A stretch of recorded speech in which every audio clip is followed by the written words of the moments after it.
Hold on to your mug. We're in for a wild night.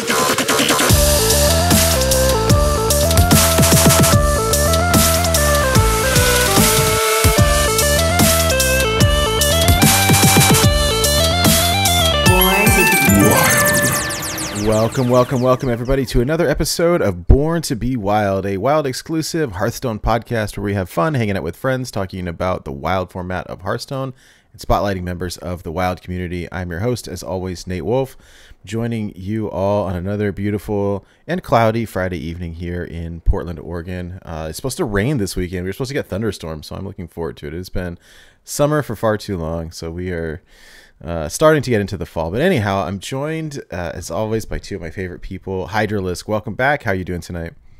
I'm doing awesome, coming at you from the lower mainland of British Columbia. It's not just cloudy here, but it's also really rainy. Maybe the rain hasn't made its way from me to you yet, heading south or something couple hours like away. that. But it's been drizzling all day. It's been a little bit miserable, but hey, we need it. It's been a long, hot summer, and I'm stoked to be here. It's been a long week, so I'm ready for the show, guys. Excellent. And of course, Electric Sheep City, welcome back to the show. How are you tonight? Meowdy, I'm doing pretty good. Ready to hang out with some buddies. Speaking of, can't wait to talk with our guest this evening as well. Yes. All right, y'all. We have a very special guest joining us tonight. A good friend of ours, multi-legend, Wild Hearthstone player, streamer, content creator, and co-host for the People's Champ podcast. Welcome to the show, JordanMG. How are you doing tonight? Hello. I'm doing all right. Could be a whole lot worse, so that's good. Every Nothing time to complain about. I think almost every time I've ever talked to you, you say, "Hey gamers." It's great. What's up, gamers? What's up, gamers? And just a quick announcement before we start the show. Sheep is having intermittent internet connectivity issues, and so as the cameras keep getting all wonky, and if he drops out, then we're just going to roll with things. So apologies in advance, but let's do this thing. So yeah, Jordan, for people who may not be as familiar with you, can you tell us a little bit about yourself? Kind of as much or as little as you want to share, but you know, who are you? How'd you get started playing Hearthstone and all that sort of thing? Sure. Well, I'm a 24-year-old male. You like long walks on the beach, and your sign is Virgo, and you have plenty of fish ad here. Recently graduated college. Right on. Currently pursuing jobs with my degree in digital animation and game design. Ooh. In terms of my online presence, I guess probably what I should have started with. I'm a gamer. I've been playing Hearthstone for like 7 or 8 years. I started playing when GVG was like the current new expansion, and I first spent money around the Grand Tournament times. So that is that. Besides just playing Hearthstone, I make Hearthstone videos, and sometimes I stream. That's about it, though. Just kind of a duty tweets and makes YouTube videos about Hearthstone. Nice. I will say some of the Hearthstone videos that you've made, I've found absolutely hilarious. Thank you. Some of the stuff like the listener series matches that you've recorded and done commentary on have been absolute gold. Yes, I agree. Absolutely fantastic. I released a new one of those yesterday. Oh, if you haven't right seen on. it, there you go. Well, I got another one to watch then. So when you first hopped into Hearthstone back 7 years ago, like what inspired that? How did you find the game? Like what kind of like attracted you to it? What drew you to the game? If my memory serves me right, prior to Hearthstone, back in like high school, I think 8 years ago was like my freshman year of high school, maybe my sophomore. I used to play Smite a lot, and I had a friend who I play Smite with who I believe introduced me to Hearthstone. And then he has, from then, just kind of been like a casual person who doesn't spend any money, doesn't really play that often. And I'm a whale who's been playing pretty much every day since. Yeah, I can get the hooks in you pretty good, hey? Oh my goodness, yes. And so what ended up drawing you to Wild? Did you, since you played this whole time, did you end up switching to Wild as soon as it was created, or did that happen later for you? What happened there? Again, if my memory serves me right, I think I originally started playing Standard when the thing happened. Because it was just like, that's what everybody did. That was like the mode you saw everyone stream. That was the thing. And then I did that mostly on and off until actually Vapod, who's my co-host for the podcast, he was into Wild. The poor guy just cannot get rid of N'Zoth. Like, you just can't play a format that doesn't have N'Zoth in it. Even though he'll never play the card, like, ever again. He just, like, the fact that he can play it, I guess, keeps him playing the format. It blows my mind. He every day, every meta, he's like, man, I wish so-and-so was changed. I wish the format was curated. I'm like, dude, you're describing Standard with every complaint you've ever given. But he's like, but N'Zoth. And I don't know what to say to this poor guy. So he got me into Wild. And then from there, you know, came for the Wild, stayed for the community type thing. Nice. Maybe I don't see myself ever playing Standard.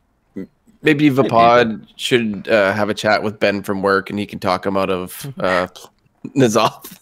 I don't know, Right. man. I love that. It's like Ben. He's like, I can't play N'Zoth in Standard. I'm like, dude, you can't play N'Zoth in Wild. Oh, what do you man. mean? Those were the days when we could play N'Zoth. Rip. Oh my goodness. Well. So yeah, I probably started Wild. Do you have any favorite decks, pet deck, favorite playstyle, anything like that? I think my favorite deck, playstyle, hero card, hero class, everything is just variety. I like, every time I'm asked that question, I don't have an answer because it's just like, I would go insane if I like I don't know how people like Will Daniel do it, like specialists. I just like maining a character even in like a MOBA or Smash, just like it feels insane to me. I would get so bored so fast. Like, I think variety and like getting everything the game has to offer is so important in terms of like enjoying the game. I will say I've leaned toward Warlock and Hunter as my two main classes. I have the most wins with those. But I don't know if that's like me liking them more, or if High Main just was a really good card for a lot of Hearthstone's history. It was. Yeah. You know, I think my first legend was like TGT, when it was like you play low type on 5, High Main at 6, and you just like win the game. Just like mid-range Hunter. Yeah, it's a power move. Yeah, so like I actually like applied to Blizzard, and they always ask you like on your cover letter, like, what's your favorite this or what's your favorite that. So like for the Battlegrounds style, they recently did stuff for it's like, what's your favorite Battlegrounds hero and why? It's like, well, that's a crapshoot. Like I like variety, you know. So it's like I just like pick one and say why I like it and just go with it. But really, it's like I like all of them. Yeah, I like that. I hope you said cute Thune, but Cute Thune did not exist when I played. So what's the end game? You said you're going to school for game design, right? I did, yeah. I graduated like a couple weeks ago. Yeah, hey, congratulations. That's super great. Yeah, what is the goal? You want to work on Hearthstone? You want to work on games in general? Is there a certain type of thing you're looking forward to doing?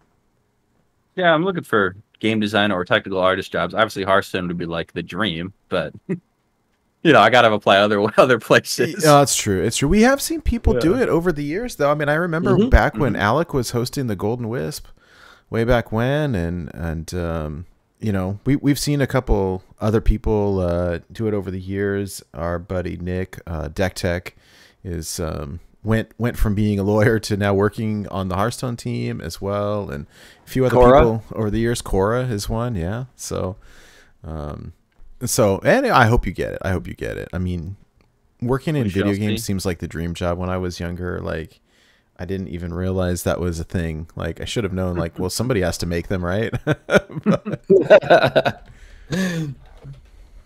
That's amazing. You should apply. You should definitely apply. We'll see. What other? I was gonna say, what other? If you were not going to apply for Hearthstone, or even if you are, what, like, not just playing, but what other style of game would you be interested in working on, actually developing? Oh man, I think my interest in developing games is much more broad than my interest in playing games. Because I can, like, as a designer, understand why this game is fun and like enhance that and work with that. But then, like, it's not for me. Like, and that those can exist simultaneously. I'm like, yeah, this game is fun for the people that like it, you know. this mobile game is really enjoyed by 40-year-old moms on their iPad. Not my cup of tea, but I understand why it's popular, right? Yeah. So like, I could pretty much get into like developing and designing any game that I have like any interest in at all. Like anything with like competition or like player scale being like at all important, I think would interest me That's from a cool. designing standpoint. In terms of playing, I get a little bit more narrow because I just don't have so much time. Yeah, yeah. I'm really hesitant to try new games because I've just got current ones that I either play or would prefer, I guess.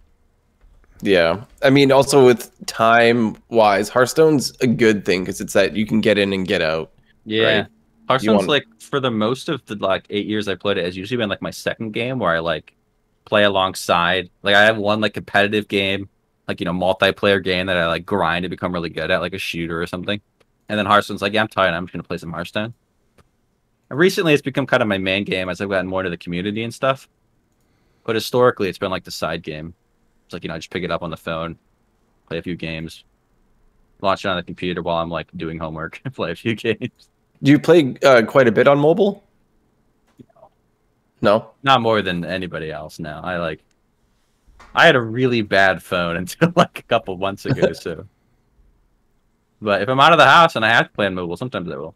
No, my phone can barely run it. Barely. Yeah, I had a Samsung Galaxy S7 until like a month and a half ago. It was so bad. Yeah, it doesn't work so great on those. I had that phone. So tell us a bit about your podcast, what it's all about, like when you started it, what inspired it. Let us know all that. I don't know if there's a great origin story there. Basically, the pod wanted to do a podcast. Me and him have been friends. We went to high school together. We've been friends for 9 years, 8 years, 10 years, Nice. something like that. And so he was like, I want to do a podcast. And I think to this day, it's like his favorite piece of content. Like he prefers it over like streaming or other things. And so basically, I just do the podcast because he likes the podcast. And, you know, we just talk about, similar to you guys, Wild, Hearthstone, sometimes Battleground stuff. We're usually like a third the time, but We're long-winded here. It's yeah, you guys are long-winded. We like to kind of go quick. I think Hour and a half or less. that's probably smart. Well, hey, we're down from 4 down to 3. It looks like, so the show will only be 3 hours instead of 4 tonight. Hey, there you go. Then we have the listener series matches afterwards, so Yes, that'll add the yes. 4th hour back on. Oh man. Well, hey, one other question. We asked this to all of our guests. How did you come up with your name? Jordan, I get. What is the MG part? What does that stand for? Yes. Jordan is my real life name, so that's where that comes from. Ooh. As for the MG part, this is we gotta go back a ways, okay? It's like kind of embarrassing, but it's not because I was like 12. But essentially, right? Picture me, I'm 12. It's like 2000 and what, like 9? I'm 24 now. Quick math, I have no idea. Somewhere around there, 2010, right. 2011, yep. Something like that, 2009. I'm a 12-year-old kid, right? Watch YouTube videos, play games. This new game comes out. It's called Minecraft, right? Huge game. So I was, you know, as a 12-year-old, I was really uncreative, but I really liked this YouTuber called Tobuscus. Some people may know him, some people may not, whatever. But I liked how he had like his name in there. It's like his name, but it's also a nickname. And so I wanted to do that, but I was really uncreative as a 12-year-old. So my name became JordanMG, and the MG was Minecraft Gamer, or Minecraft Gamer Tag. I love it. Because I just couldn't think of anything. I just threw an MG at the end. But because it's so clean, I just keep it. That's great. That's great. Minecraft gamer. Yeah, I don't know. Minecraft Gamer and Minecraft Gamer Tag, I'm not really, it doesn't matter. Do you still play Minecraft? I do. Yeah. I do. Well, then, so it still applies. It does. It's also just clean. Yeah. Yeah. It's that I don't have it on Twitter, but otherwise I got it everywhere else. That's great, man. Oh, that's great. That's a wholesome story for your name. I enjoy it. I'm not sure I'd be any more creative today, honestly. I have no idea what I'd name myself. That's a tricky one. I keep thinking about it. Like, if I ever change my name, like I made the mistake of, Just using your name? of just using my real name. Yeah. Yeah, it depends who you ask. Yeah, I mean, Some people say no, some people say it's fine, some people it's it's there's pros and cons, but like, Because anyways, people at work could just Google your name and then find the podcast and then just start watching it all and come to work and, you know, tease you about Hearthstone. yeah. See, I'd rather not. I'd rather not. But like, anyways. But then it's like, what would I change it to? I'm pretty certain if they searched Nate Wolf, they would not find the podcast. Not to No, slander your. no. Actually, There's some pretty popular Nate Wolves. As it turns out, there's two different ones. One is there's a scientist guy whose name is Nate Wolf, and the other one is from the Naked Brothers Band. And what's crazy, and I don't know if I've told the story before, is that the Naked Brothers Band, I guess it's like Nickelodeon show or something like that, but like the two guys on the show were Nate and Alex, and coincidentally that's my brother's name in real life, which is so weird. Like we spell it differently, but like that's just crazy. Yeah. Anyways, I mean, like, so my wife one day was trying to, she likes making art, right? Like a lot of art stuff. And she wanted to make a Hydralisk. And she Googled Hydralisk and she was just scrolling and scrolling and scrolling through the images. And if you go down far enough, my face is there. Which I thought was really funny.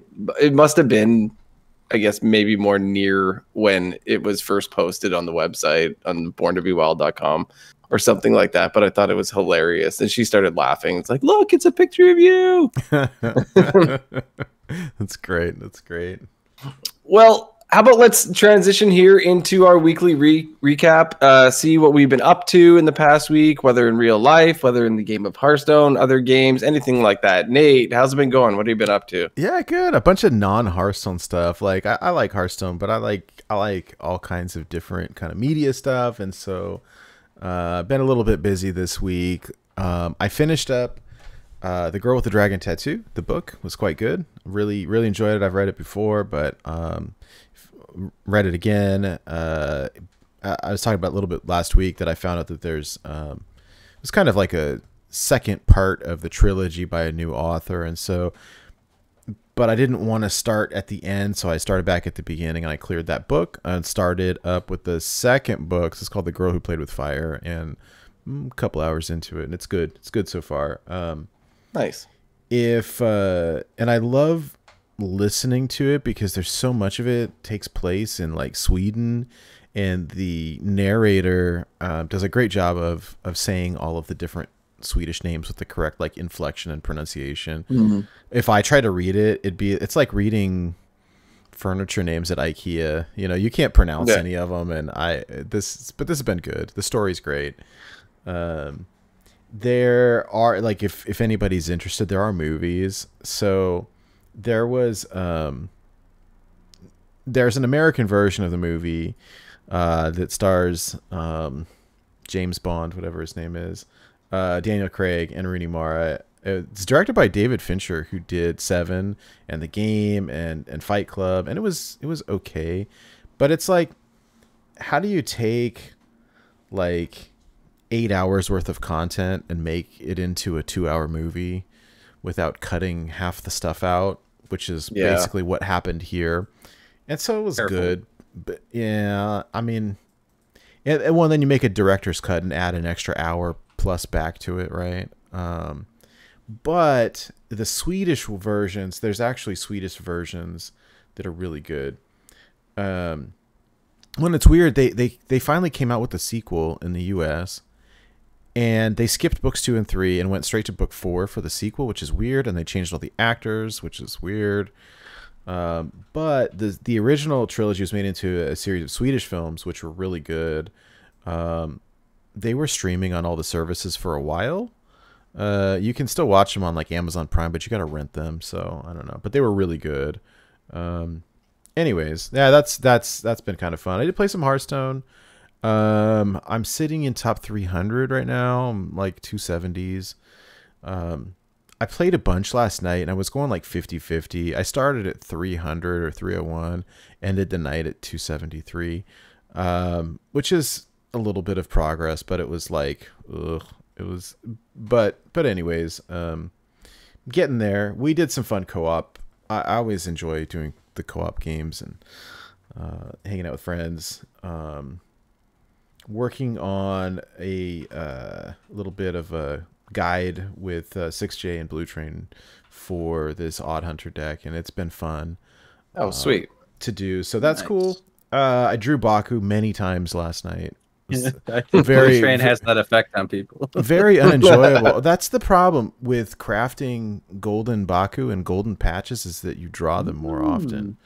I played Odd Hunter with Blue Train, and I drew Baku. We counted it in 14 of 15 straight games. See? Whoa! Well, I'm glad I think Blue Train has that effect on people. It must I think be. he makes them draw Baku. I'm glad it's not just me. Anyways, yeah, so it's fun. I'm currently level 97 on the rewards track, so I think I'll hit 100 this weekend. That's the plan, anyways. So I'm gonna get Illidan. My plan is to get Illidan from the rewards track, because I still have about 500 games until I get 1K. And I like this portrait; it's pretty cool.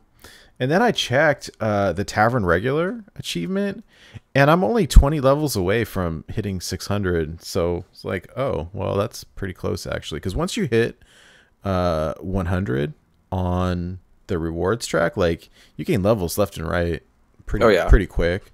So as soon as I get the next 20, then the plan is to take the Hunter one, because that's kind of what I've been playing. So that's fun. The other thing that I've been up to actually is playing a bunch of Pokemon, the card game. And so their rotation just happened as well, their standard rotation. And so all of my cool old decks I can't play anymore. Rip. And you think that Wild Hearthstone is degenerate, like Pokemon expanded format is super degenerate. Like, you can draw your entire deck in one turn. There's all kinds of crazy stuff. And so, all my favorite cards, like, I can't play right now. So I'm putting together some new ones. I primarily play fire type just because that's what I like. There's no way I could collect all of the stuff. Like Hearthstone is cheap in comparison. And this is like, I don't know that it's as expensive as Magic, but like, you put together one competitive deck is easily $300. I mean, and it's Hearthstone is a very cheap card game and a really expensive video game. Yeah. Yes, exactly. So I'm putting together this Victini VMAX. I'm putting together a couple other lines too. A Charizard deck and Blaziken deck. These cards are different, even though they're the same thing. I see the HP is different. Yeah, and there's Bullet Flare Shot on one and Spreading Flames and Max Victory on the other. It's interesting. It's like the same character there, right? Yeah. So this is how it works. The Pokemon evolve, right? And so this here, if for those of you listening, there's two cards on the screen. It's a Victini V, and then the other one is Victini V Max. And so it's just one evolves from the other. The V Max is like the next form of it, and so you have to play the one before you can play the other one. Anyways, one thing that was super cool this week is I stopped by, there's a card shop that's pretty close to my work, and I stopped by on my way home, and I was kind of like, they have a little binder of some singles, and like, if you're looking to make decks, buying packs is not the way to go, because like, you never get what you want out of the pack. You get a couple of random cards or whatever. So buying singles is like the way to go. And so I asked them, oh, can I look through your singles? And they had a binder of stuff. And I was like, oh, cool. There's a couple things here that I want, but I was looking for this one thing and I don't see it. And the guy's like, oh, you should check our box full of rares. I was like, I'm sorry, you're what now? And he's like, oh yeah, we've got this giant box in the back full of rare cards. They're all unsorted. They're 50 cents each. And I was like, show me this. And it's this box. It's like this huge box full of cards. I sat there for 2 hours digging through these cards. I found a whole bunch that I needed. It was so much fun though. It was just a bunch of rare gems for super cheap, and that's cool. So anyways, that was a lot of fun. Just to kind of dig through, and like, That's part of the magic, right? There's just a whole bunch of, it was all unsorted. And so you pull out a big stack, sort through, out of 50 cards, I probably want one. It's kind of like Arena. You just pull a card out of the box. And put it in your right? deck. Oh my goodness. That is good times. So that was fun. I mean, that's kind of what I've been up to. So yeah, I'm sad we lost Sheep due to internet connection issues, but speaking for Sheep very quickly, I do want to give him a big shout out that he hit Legend and Standard, playing Aggro Druid. So that's super cool. He's saying, well, hey, wish it was good in Wild, but it's not, so I played it in Standard instead. So it's pretty good. And then also he did hit level 1. He's a little bit ahead of me. Did hit level 100 on the rewards track and picked Illidan coincidentally. So very cool. Yeah, Jordan, what about you? What have you been up to this week? Oh man, what haven't I been up to this week? Most of my time, I think, is either spent in Premiere or in Discord. So if I'm not making content or hanging out with friends in Discord, I'm probably like a sleeper at work. Right. And sometimes With that you're said, though, hanging out with friends in Discord and making content at the same time. I'm trying. It's a little It gets a little hard when the people that are in the video are also in the Discord call. I'm like, are they talking? Are they in the video? Happened with Nate a couple times. And with the result of most of that being my time, I'm only level 87 on the battle pass, and I have premium. Hey, that's I respectable. paid for the pass, and I'm 87. Other than that, my Monday and Thursday night were spent in the PCP Discord. We have a football channel in there where we talk about NFL football. I don't know if people here like sports ball, but sometimes we hang out in there, watch the games in the Discord, talk about football, talk about how bad all of our teams are, et cetera, et cetera. That's always a fun time. It's kind of like the elevator pitch for our Discord, right? Because it's not like it like spawns super organically, this like football channel, and like no other like Hearthstone Discord has it, so it's not like we're stepping on anyone's toes. It's just like nice, fun football hanging. Wednesday was a busy day for me. I had my listener series games and my THL matches on Wednesday. Nice. So like that was quite the day. My opponent for listener series was West Coast, I guess, something like that. It was only free 9 p.m. and later Pacific time, which for me is midnight. Oof. Which was a little unfortunate. Yeah. I had to do that Wednesday at midnight, but I got to do it on Wednesday, which was good. I like to do them earlier, so I have time to get the video out before the next week comes around. Nice. Other than that, yeah, I won't spoil those matches. You'll have to go. We'll go watch them on YouTube. Yeah. I have to go watch my video on YouTube, JordanMG. You have to watch. Do it. See you won. For THL though, I lost. Big Sag. Same. It's so weird. So we have like the two teams, my team and the team we verse, are all like friends. It's like 4 Christ, Jade, 6J versing each other. It's like Rice Bowl. I don't remember who they are. It's like all a bunch of people from the Burnt Cord and just like Wild Hearthstone friends. So a lot of people are doing like meme lineups or like mirror match lineups with like Tag Rice, like Token Druid lineup. And so my opponent, who was Tiger Eye, says, "No, we'll just do a normal match." And then he brings the Tiger Eye lineup anyway, or the Battle Tiger lineup anyway, which was pretty funny. But he beat me, so it's not a bad lineup. Wow. Yeah, I mean, they're not bad decks. It's just funny that he ended up bringing it anyway. That's pretty funny. Tiger Eye, wow, he's very, very good. Wow. He is. Yeah, he drew the good cards and played them, and I died. I won with only Pillager, which was fun. I just absolutely smoked him with Pillager and then lost everything else.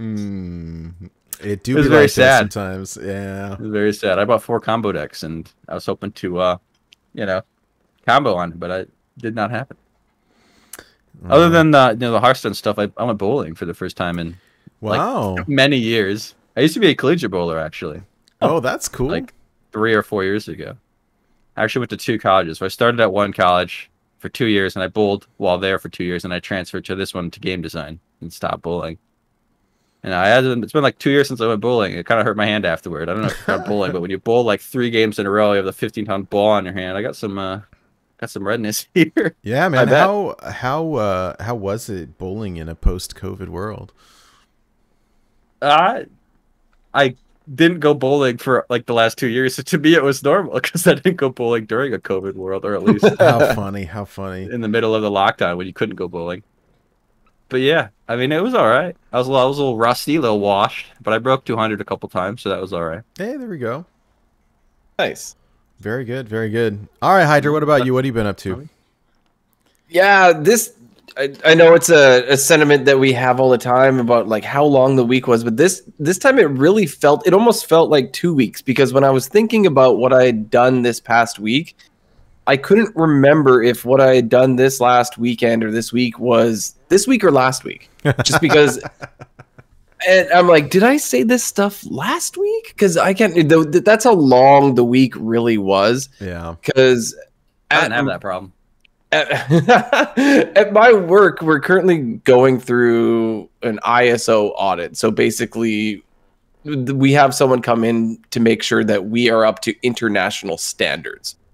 And it's sort of a big deal because as a company that ships our instrumentation internationally, if you lose your ISO certification, it's kind of a big deal.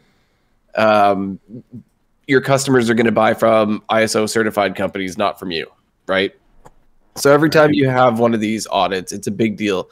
And this summer, I ended up getting all of calibrations dumped onto myself and the person that I'm training. And so we have in-house 344 instruments that require annual calibration. Jeez. And they're all of different types, like mechanical, like electronic, all sort of different types of calibration. They're not all the same. And it's a learning curve for me for some of the stuff that I didn't go to electronic engineering school, right? So a lot of it I'm learning. A lot of the machining tools and all that stuff I already know, so that's kind of okay. But it's been a huge deal. It's all got sort of, like I said, dumped on myself and the person I'm training this past summer. So huge panic for this week, trying to get everything sorted, and a bit of a mess, but I think we did pretty good throughout the audit this week. And during the audit, you kind of get pulled aside and you get quizzed by these guys. They ask you all sorts of questions that you need to have the appropriate answers for. Sounds brutal. And they grill you, and they find any hole that they can find. They found something where there was a typo on a date for something was due in June, but it was written in the logs that it was July. And yeah, they'll find anything and they'll pick at it, right? So it was a huge headache this week. Lots of stress. I would wake up in the middle of the night, say to go to the bathroom, and my first thought is what I have to do at work tomorrow. Oof. Like middle of the night. Oh man, I've been there. That's not fun. I'm sorry. Yeah, but it's over. I mean, we don't know exactly what the feedback's going to be yet, but it's over for now. The hard part's over. And so I'm just glad. In the gaming world, I've been so stoked about Diablo 2 Resurrected that I haven't wanted to play regular Diablo 2 just because it sort of seemed pointless to me, because I'm going to grind the real, like, new one, the Resurrected. So I hopped on to OG Diablo 1. Nice. So, let me ask you, where did you get it from?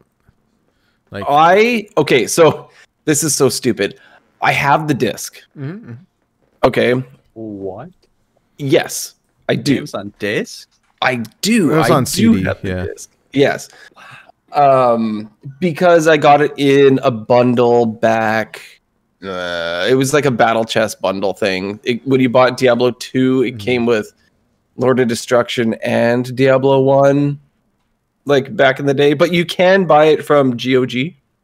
Yeah, that's where I got it from. I mean, I have the original too, actually. Yeah, well, I have both because GOG came with all the different versions, right? So there's like the Hellfire expansion that Sierra made that Blizzard like does not like. Yeah, I remember I played it way back when, where you can be the monk, right? Yeah, that's it. Super weird having a different company other than the parent company make an expansion for a game. I thought, because I grew up as a Sierra gamer playing all the King's Quest and Space Quest and all that stuff. And so when Sierra did the expansion for Diablo, I was like, what?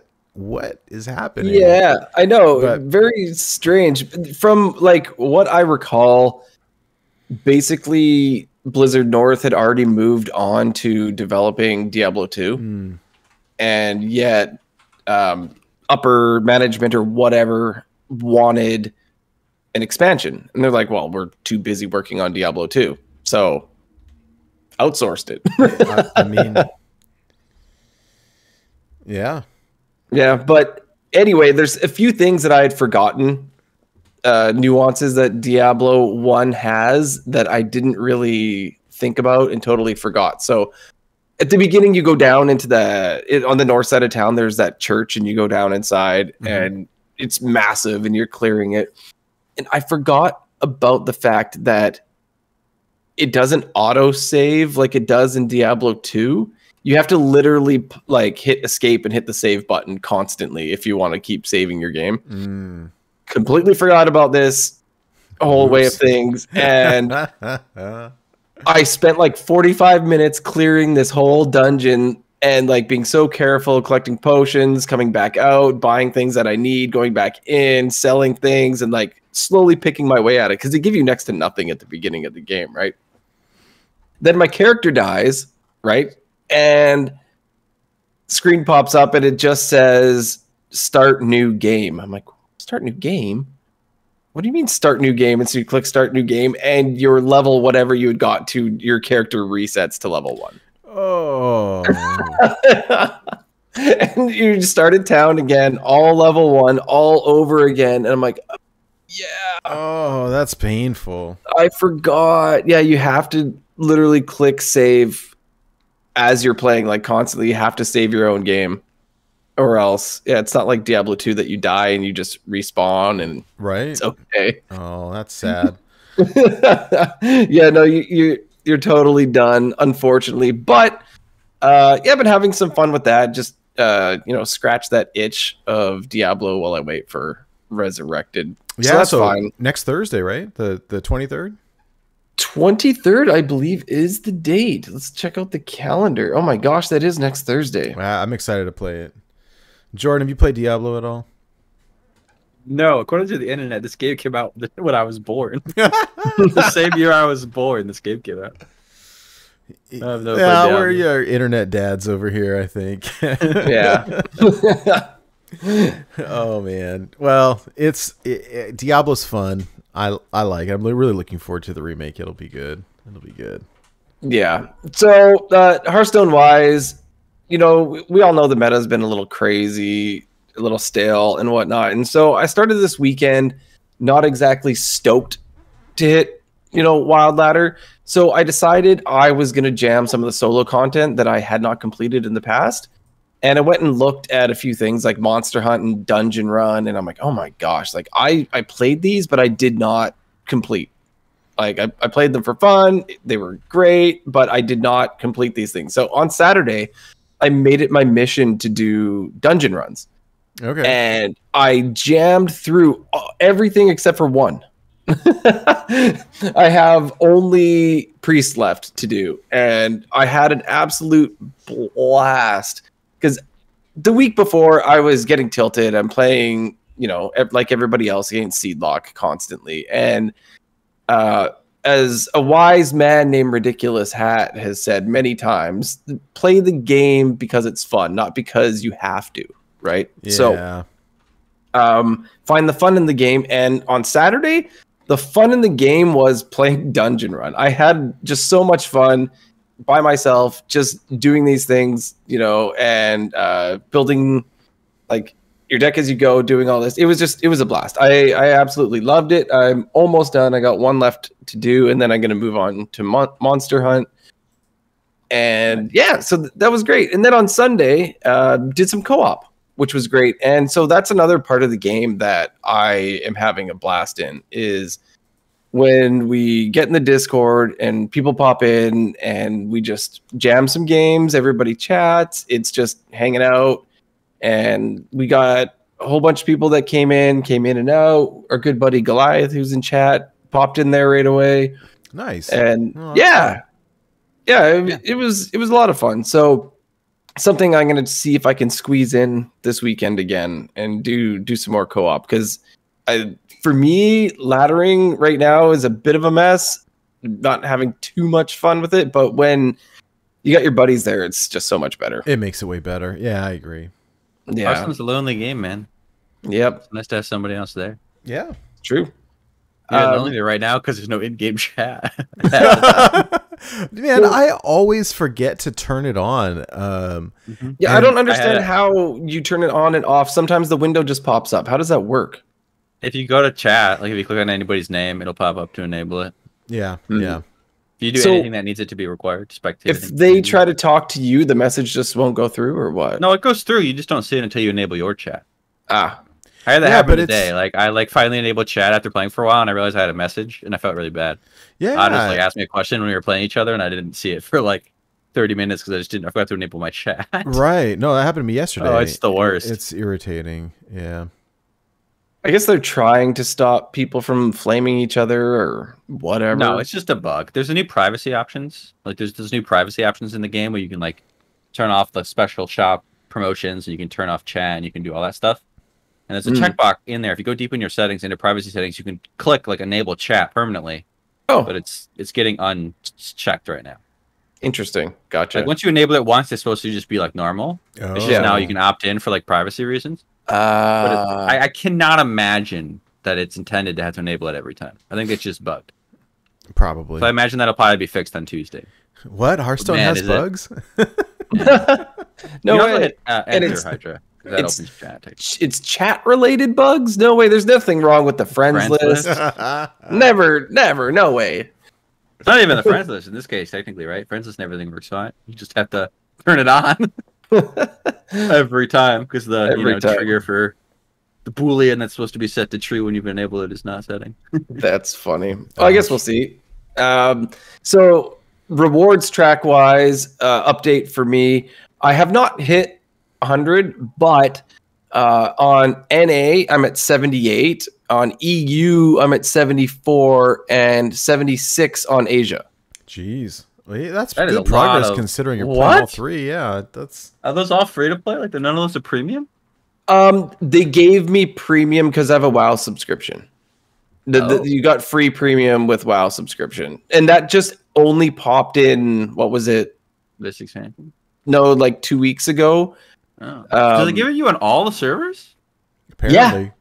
Yeah. So, and you got the 15 packs that they give you on all 3 servers as well.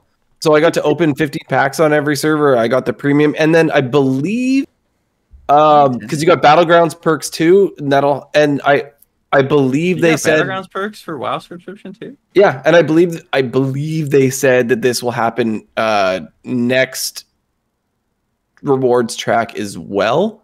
How much is a WoW subscription? It's if you have to have the 6-month one. You have to pre-order for 6 months. Pre-order for 6 months, and so that's why. That is a great deal. It doesn't give it to you if you pay monthly. It's only if you. I mean, super good if you play both games. Yeah. If you're gonna play anyways, then that's cool. Yeah, so I was really confused when it first happened. I popped in and I had all these rewards, and then I popped into all my other accounts and all these rewards, and I thought that I done something special, or it was an accident. Like I didn't know. It's so surprising that you get it on all 3. I wonder if that was intended. I don't. Does your WoW subscription? Can you switch which region you play on? Just like willy nilly? Sorry? No, I can't. On WoW, can you just switch which servers you're on willy nilly? Well, you switch. Yeah, you can switch. You can just switch. You can't just move your characters around, but you can build characters on different servers. Yeah, there's the servers in the game is separate on WoW too, huh? But it's not like the way it is here, like NA, Asia, EU. It's just they're named after different like WoW characters and stuff. Sure, but they're like, and there's way more servers. Yeah. But yeah, I'm surprised it doesn't just give you your like primary region then. Nope, got it everywhere. So that was cool. And so yeah, I'm in the mid to high 70s on all 3 right now. They're all pretty even, which is pretty cool because normally my NA is like way above the rest. Sure. And I lag behind on the others without the premium, but this time I'm keeping up. So nice. Probably I don't know how long it'll take to crack 100 because I'm balancing all 3, but I'll definitely get there. Nice.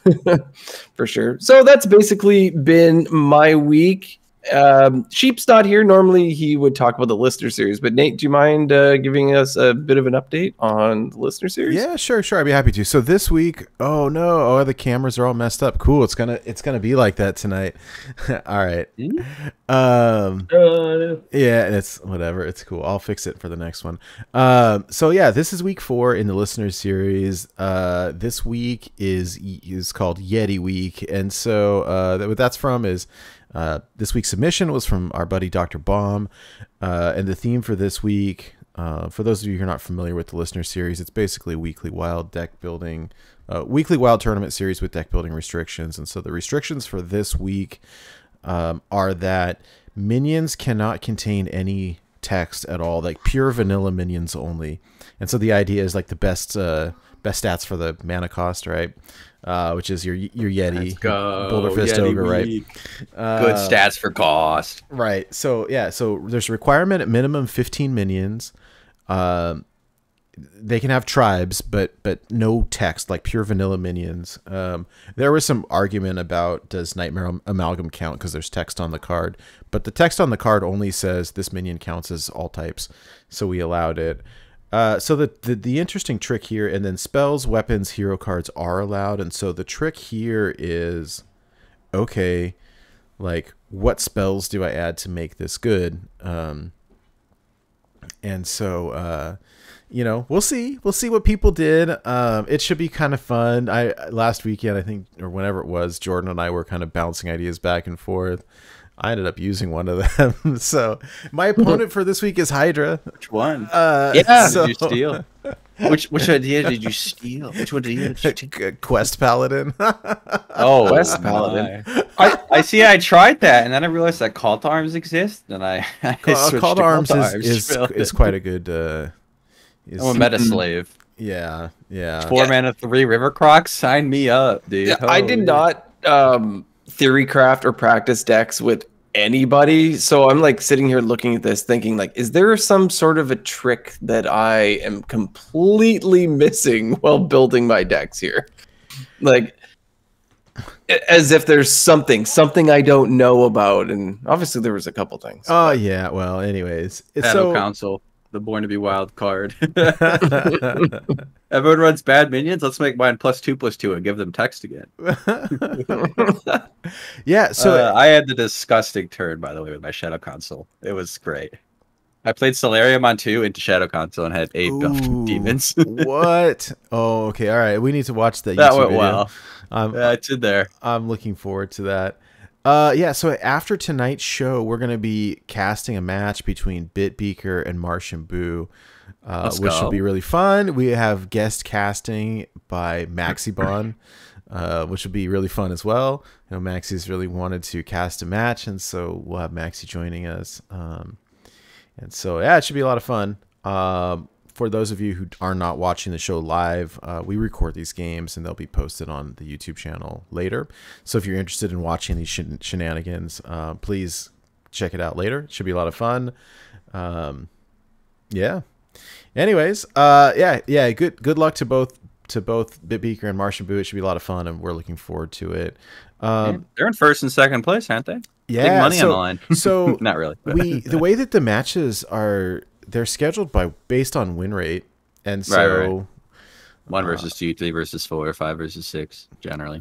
Generally, I mean, they're paired up, but we also run things through, kind of like duplicate protection, so that you're not playing the same person twice. Yeah, with the exception of like finals and stuff, but yeah, it should be a lot of fun. We're really looking forward to it, and both are really good players, and it should be a lot of fun. So anyways, yeah. All right, well, let's jump into the news. What has been going on this past week in the news, Hydra?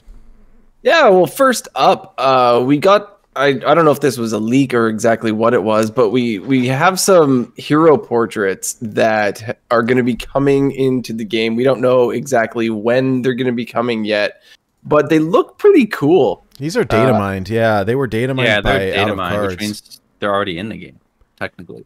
So yeah, I don't know if these are going to There's be not public. some sort of a bundle or a reward or what exactly they're going to be. But the first bunch that we have are these fairy tale versions of the heroes, which are kind of neat. We got Rexar, which is a Robin Hood Rexar, which thanks man. guys. Now I need Robin Hood Rexar, right? Like I Red need Robin Riding Hood. Hood Jaina. Red Riding Hood, Jaina. Look at that. It's great that we've got a Prince Charming Anduin. Of course, Anduin's Prince Charming. Of course, right? I can't wait to hear the emotes on that one. Oh my gosh. Yeah. Chip said I had to get that one because it looked like me, and that's the best compliment I've ever received. Yeah, look at the chest on him. Like, Yeah. it's all buff. That's a direct 1-for-1 right there. Wow. We got and poor Thrall is the frog prince.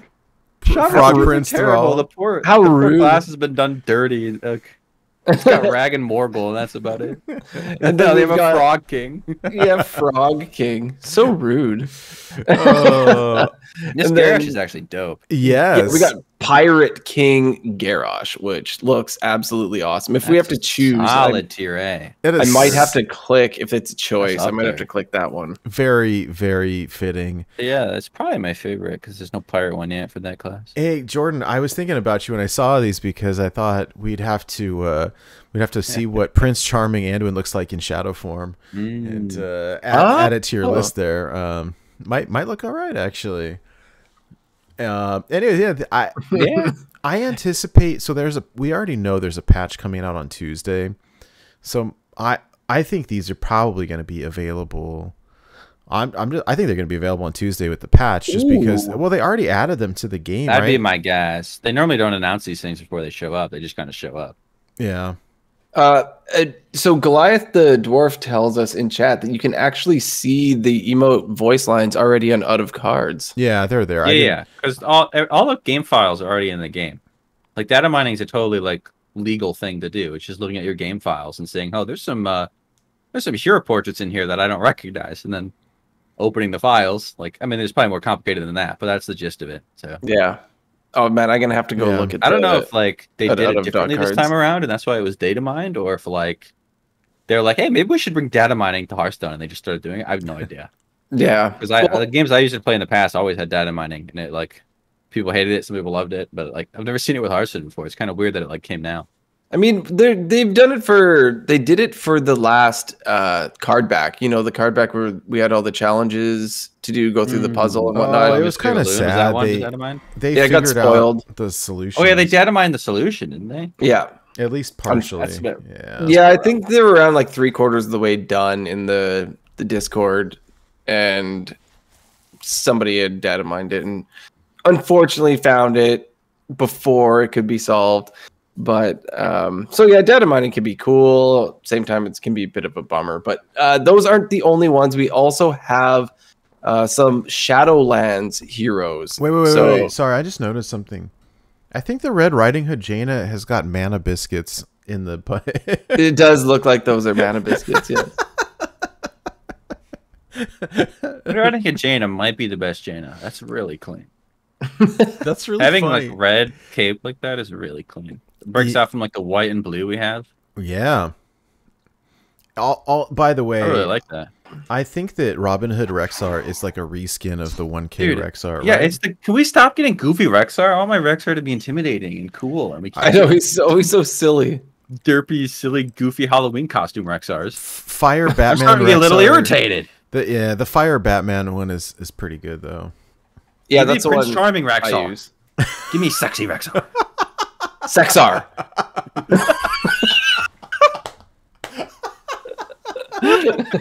I think we found the name for this week's show. All right. All right, here's the Shadowlands ones. These are also dope. So here's another bundle of 4. Now there's one class that's conspicuously What? missing from the bundle this year. I seem to notice there's nine skins here. Yeah, Rogue once again getting 0 love. Rude. You could throw in like a it's like Rogue in a pirate costume or something. That'd be a cool skin. Yeah. I mean, these are cool too. Embercourt, Illidan, Winter Fury, Malfurion. That one's cool. Ascended Uther. They're all super Dude, cool. House I of don't Rituals, care what Glenn. Daniel preaches. The Warlock keeps getting shafted on hero skins. What is up with this class? Though, like, the claimed best one is a squid, and like this is what they're getting. Like, this poor class, man. Yeah. I like the class, and their skins are just awful. Yeah, I'm kind of sad. I do like the Demon Poor Hunter one. class. Yeah, Demon Hunter one looks sick. I don't really. The Luther one is crazy. I don't know how to feel about that one. I think I like it. I don't even play Druid, and this Druid one is amazing. Oh yeah, Malfurion. Oh my is awesome. gosh, that's a Druid skin. That's Yeah, and these are small. Like on the screen, they look small, but they're gonna be rad. I cannot wait for these. I mean, I will feel own none of 'cause these, I'm sure, if they cost money. But if I can get it with gold, maybe. I really would like them to. Yeah, that'd be nice. Being able to get them with gold would be great. I really wish that they would introduce. I think the their random system hero. is like every skin eventually will be available for gold. You just like get it way earlier if you. I have think. money. Yeah, I think so. I think so. Yeah, probably. Speaking of exclusive things, Boo! We don't get this. New card back, but We only have 4,000 card backs. This is outrageous. Give us one more. yeah, this one's available in South Korea. It's really cool. I like this one a lot. I like the border on it. Seems to be a little more detailed than usual. Not to be that guy, but could I just VPN to Korea and get this? Like, is that? What are the requirements to get this card back? We'll find. I just VPN to South Korea, log in and get it, and then just. There's call some it a day. bundle. I think there's some bundle, but I don't know. I don't know. It's on out of cards, but like this game costs enough money on just the cards. I ain't buying skins. yeah. And what you know what it is though, when you've been playing, like when you've got like just about everything, and then there's something that like, oh, you can't have this. It's like Hey, I do understand when I played Smite in like all of high school. There's at one point like where I had every skin in the game, and I like, kept trying to keep up, and it was like, I got up to like $700 spent on like in-game skins, and I was like, yeah, this is a little ridiculous. I can't keep up with this. Also, this is a huge waste of money. These are worthless. Why am I buying these? And ever since then, I've just like never bought cosmetics in games. I can't help it. Hearthstone's the only game that I do this in, and unfortunately, I'm like a completionist. I need them all. I did buy some skins in CS:GO back in the day too, and Fortnite. So I've burnt a few too much money on skins. So I'm glad I'm reformed because it was bad. Yeah, it could get a little out of control. I don't want to know how much money I've spent, but yeah, I feel you. Yeah, it's funny because you gotta think if it's like if you're pre-ordering 3 times a year, right? At minimum, you're spending $240 a year on Hearthstone. Times that by 8, 7. That doesn't count literally anything on top of just the 80 pre-order. If you buy double pre-order, what are you looking at? Another 150 a year. So you're looking at $390 of subscription a year to play Hearthstone. Oh on man, just the double pre-order. Yeah, no, cheaper than Magic. And you're telling me that there are people out there that have golden cards? You're insane. You're insane. You people are insane. You people are crazy. Disenchant golden cards, get more normal cards, spend less money. It's a perfect system. I only disenchant the regular cards. No. Yeah. The only regular cards I disenchant are the ones where I get free golden cards. I keep all the golden cards, even if they're horrible, just in case that they'll go into a golden deck one day. Like, I've done this from the very beginning, actually. I remember getting a golden Kirin Tor Mage, like, way back. And I'm like, free with leveling mage? Oh, maybe it was. No, because I only had 1 or 2. I had 1, and then the other one was regular. I guess it's not. Yeah, I guess it's a classic card. And I remember I'm like, this is my 1 golden card, and I'm gonna cherish it. Right? Yeah, I have a golden Blood Reveal Gul'dan, and that's about it for golden cards. I had a golden Draxus for a while, and then I got rid of him when like you used to be able to get rid of a golden card and then only open that legendary up. Yeah. Before they changed that, so I would like disenchant my classic Draxus or like my golden King Crush that I had, and I would just open it until I got it again. So I would like get a free 1,600 dust because then I'd open the normal one. Now that I can't do that, I haven't. So like other than like Golden Gul'dan, which half of the time just gets nerfed with my normal what's the 2-mana card called? It adds 2. It's you play with Hand of Gul'dan normally and see like what's that card called? Oh, the one that I'm discards blanking on the whatever card. it's Yeah, called? like it discards your highest cost card, death roll adds 2 to your hand. Yeah, Expired Merchant? Yes. Yeah. Most of the time, my Golden Gul'dan just gets nerfed to a normal Gul'dan with Expired Merchant. 'Cause my Expired Merchants are normal anyway. But I do enjoy a Golden Gul'dan back in the day. That's hilarious. All right, let's move into the big part of the news that we have here. Yes. So Play Hearthstone tweeted out that we got a patch coming in Tuesday, 21.3, that we're supposed to keep an eye out for some patch notes because we're going to get some interesting stuff here. There's going to be some questions about mercenaries and whatnot. But what we're really looking at here is what Alec Dawson had tweeted out. And that's a little bit of details of what we're going to be getting that should hopefully be affecting us. And that is we are getting 5 nerfs and some details here. Warlock, Shaman, and Demon Hunter are going to be nerfed. And 1 redesign, and that is in Priest. We have 1 ban. Guess what? That is the 2nd ban ever in Hearthstone's existence, and that is going to be in the class of Warlock. Big I'm shocker. I'm truly shocked. I thought for sure Crystallizer was getting the boot. That's crazy. And then we have 7 buffs coming to, they're going to be spread out between Hunter, Mage, and Warrior. And the comment here is nerfs are looking to slow things down further. Buffs looking at recent archetypes that didn't hit as well as we wanted. So a mix of light and medium changes. So nothing drastic other than, I mean, a ban is pretty drastic. But Those are redesign. Have we had redesigns where it's like Warsong Commander getting nerfed, but it's like into the moon? I think that was a redesign. I think this redesign will be a little bit more forgiving than that one. I expect the card to still be good, but just not like as absurd as it is currently. Yeah. So this is pretty crazy. We're gonna have a lot of interesting stuff. Do you guys want to discuss that now, or do you want to, Nate? Do you want to have our little announcement first? Yeah, here? let's do an announcement real quick, and then we'll talk about it. So we're hosting a contest in our Discord. It's probably hard to read the graphic on the screen, but essentially here it is: predict the changes contest. The deadline is Sunday, September 19th at 11:59 p.m. Pacific, or when the card changes are publicly announced, whichever comes sooner. If you want to participate, here's what you do. Predict all 5 nerfs, predict the redesign, predict the ban, predict the 7 buffs in our Discord channel. Make your post in the contest entries page. The winner will be the person whose guesses are the closest to what the actual card changes end up being. We will pick the winner. We'll do a prize, TBD, but approximately $20 value. And here's the rub: 1 entry per person. You cannot edit your entry. If you edit the entry, it doesn't count. Because we don't want Cheaty McCheatersons to go in and change it after they see other people's or whatever. So think long and hard about what you think the nerfs and ban and buffs are going to be. Post them in our Discord channel on the contest entries page. Whoever is the closest to what they actually end up being will win a prize. So good luck predicting the nerfs. Oh yeah, I mean, easier said than enter done. the lottery if you do that. The buffs, you mean? Yeah. Yeah, if you can predict the 7 buffs without knowing what's coming in the mini set, and without knowing what cards in archetypes they wanted to hit that didn't hit. Well, I mean, I think there's all in tangent. I do think that there's a little bit of science to it. If you look at like the new archetypes, right?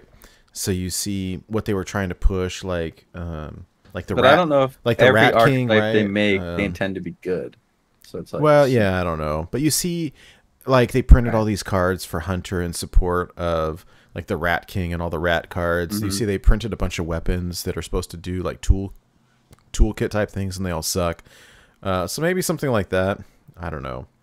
Yeah, I can see that. I threw 7 guesses together, but... right? Okay. So here's the thing: like whoever gets the closest wins. It doesn't have to be, if somebody hits the nail on the head. I mean, I think the other thing that you can do is go to like HS Replay and look at the stats, and you see like underperforming cards. Sure. I mean, I guess we're tricky with the mini set though, because it's like if they're getting support in the mini set, they probably don't buff it now, so it's like it's a crapshoot. That's true. That's true. And I think we all anticipate mini set announcement relatively soon. Like, Do we really? And well, soon? it's usually about halfway through, right? So this set launched. Oh. This set launched the first week of August, and then what? Expansion term is about 4 months, right? So I anticipate getting an announcement or having it like in the next couple of weeks. I think probably. I can't wait for them to get rid of the Demon Seed and kind of do this change up, so us to have a nice 2 weeks of meta, and then to just release Warlock support. It'll be great. Well, speaking of getting rid of Demon Seed, predictions. What, Jordan, as our guest, let's hear your thoughts. What do you think that these could possibly be? Let's start with the nerfs. What do you think is on the chopping block here for I'm gonna nerfs? do like my nerfs and you guys do nerfs. Is how we're doing it. Then down to the. Oh, we can just discuss it, as just a group. It's not that big of a deal. But I thought, as our guest, you could let us know your thoughts. 5 nerfs, and they've specified that the classes of the 5 nerfs are Warlock, Shaman, and Demon Hunter. So with that said, start with Warlock because it's listed first. I believe that Ruined Mythal Rod will definitely get hit. It has to get hit. That one's got to get hit, right? It's do you think it has to get hit? I'd kind of from a feeling standpoint prefer touch, but Rod is such an insane card because even if they get rid of the Demon Seed, even if they get rid of Glare, there's going to be a Warlock combo that you can make cheaper. At the very least, you have Faceless Leroy and Power Roaming, which will cost a whopping 6 mana. So it's Rod will just break something every expansion. Yeah, in Warlock. I mean, here's the way you got to think about it, though. I'd be shocked if Rod didn't get hit. Anytime they nerf cards, it's almost always from a standard perspective, unless it's super broken. And it's insane in standard too, which is why it's a really good time to nerf the card now before it gets crazy. So that's my first one. I think that's probably going to go to I think it goes to 4 mana. I don't think they ever change the amount of cards you have to draw because they have the really clean artwork for it, where it shows the ticks. Oh yeah, they'd have to change all that. They could reduce the durability, I guess. My guess though, I think the safe guess is just 4 mana. I think so too. Yeah, that makes sense. Oh, and before you wild players get worried, I'm pretty sure 4 mana Rod and Even Lock is terrible. You can play Giants for 4 mana. I'd be shocked if that was good in Even Lock. I agree. Yeah. My second nerf choice is also Warlock. This is a card I had to research. Go to HS Replay, do some digging because it's not played in Wild. But Soul Rend, which in a vacuum is the fairest card ever.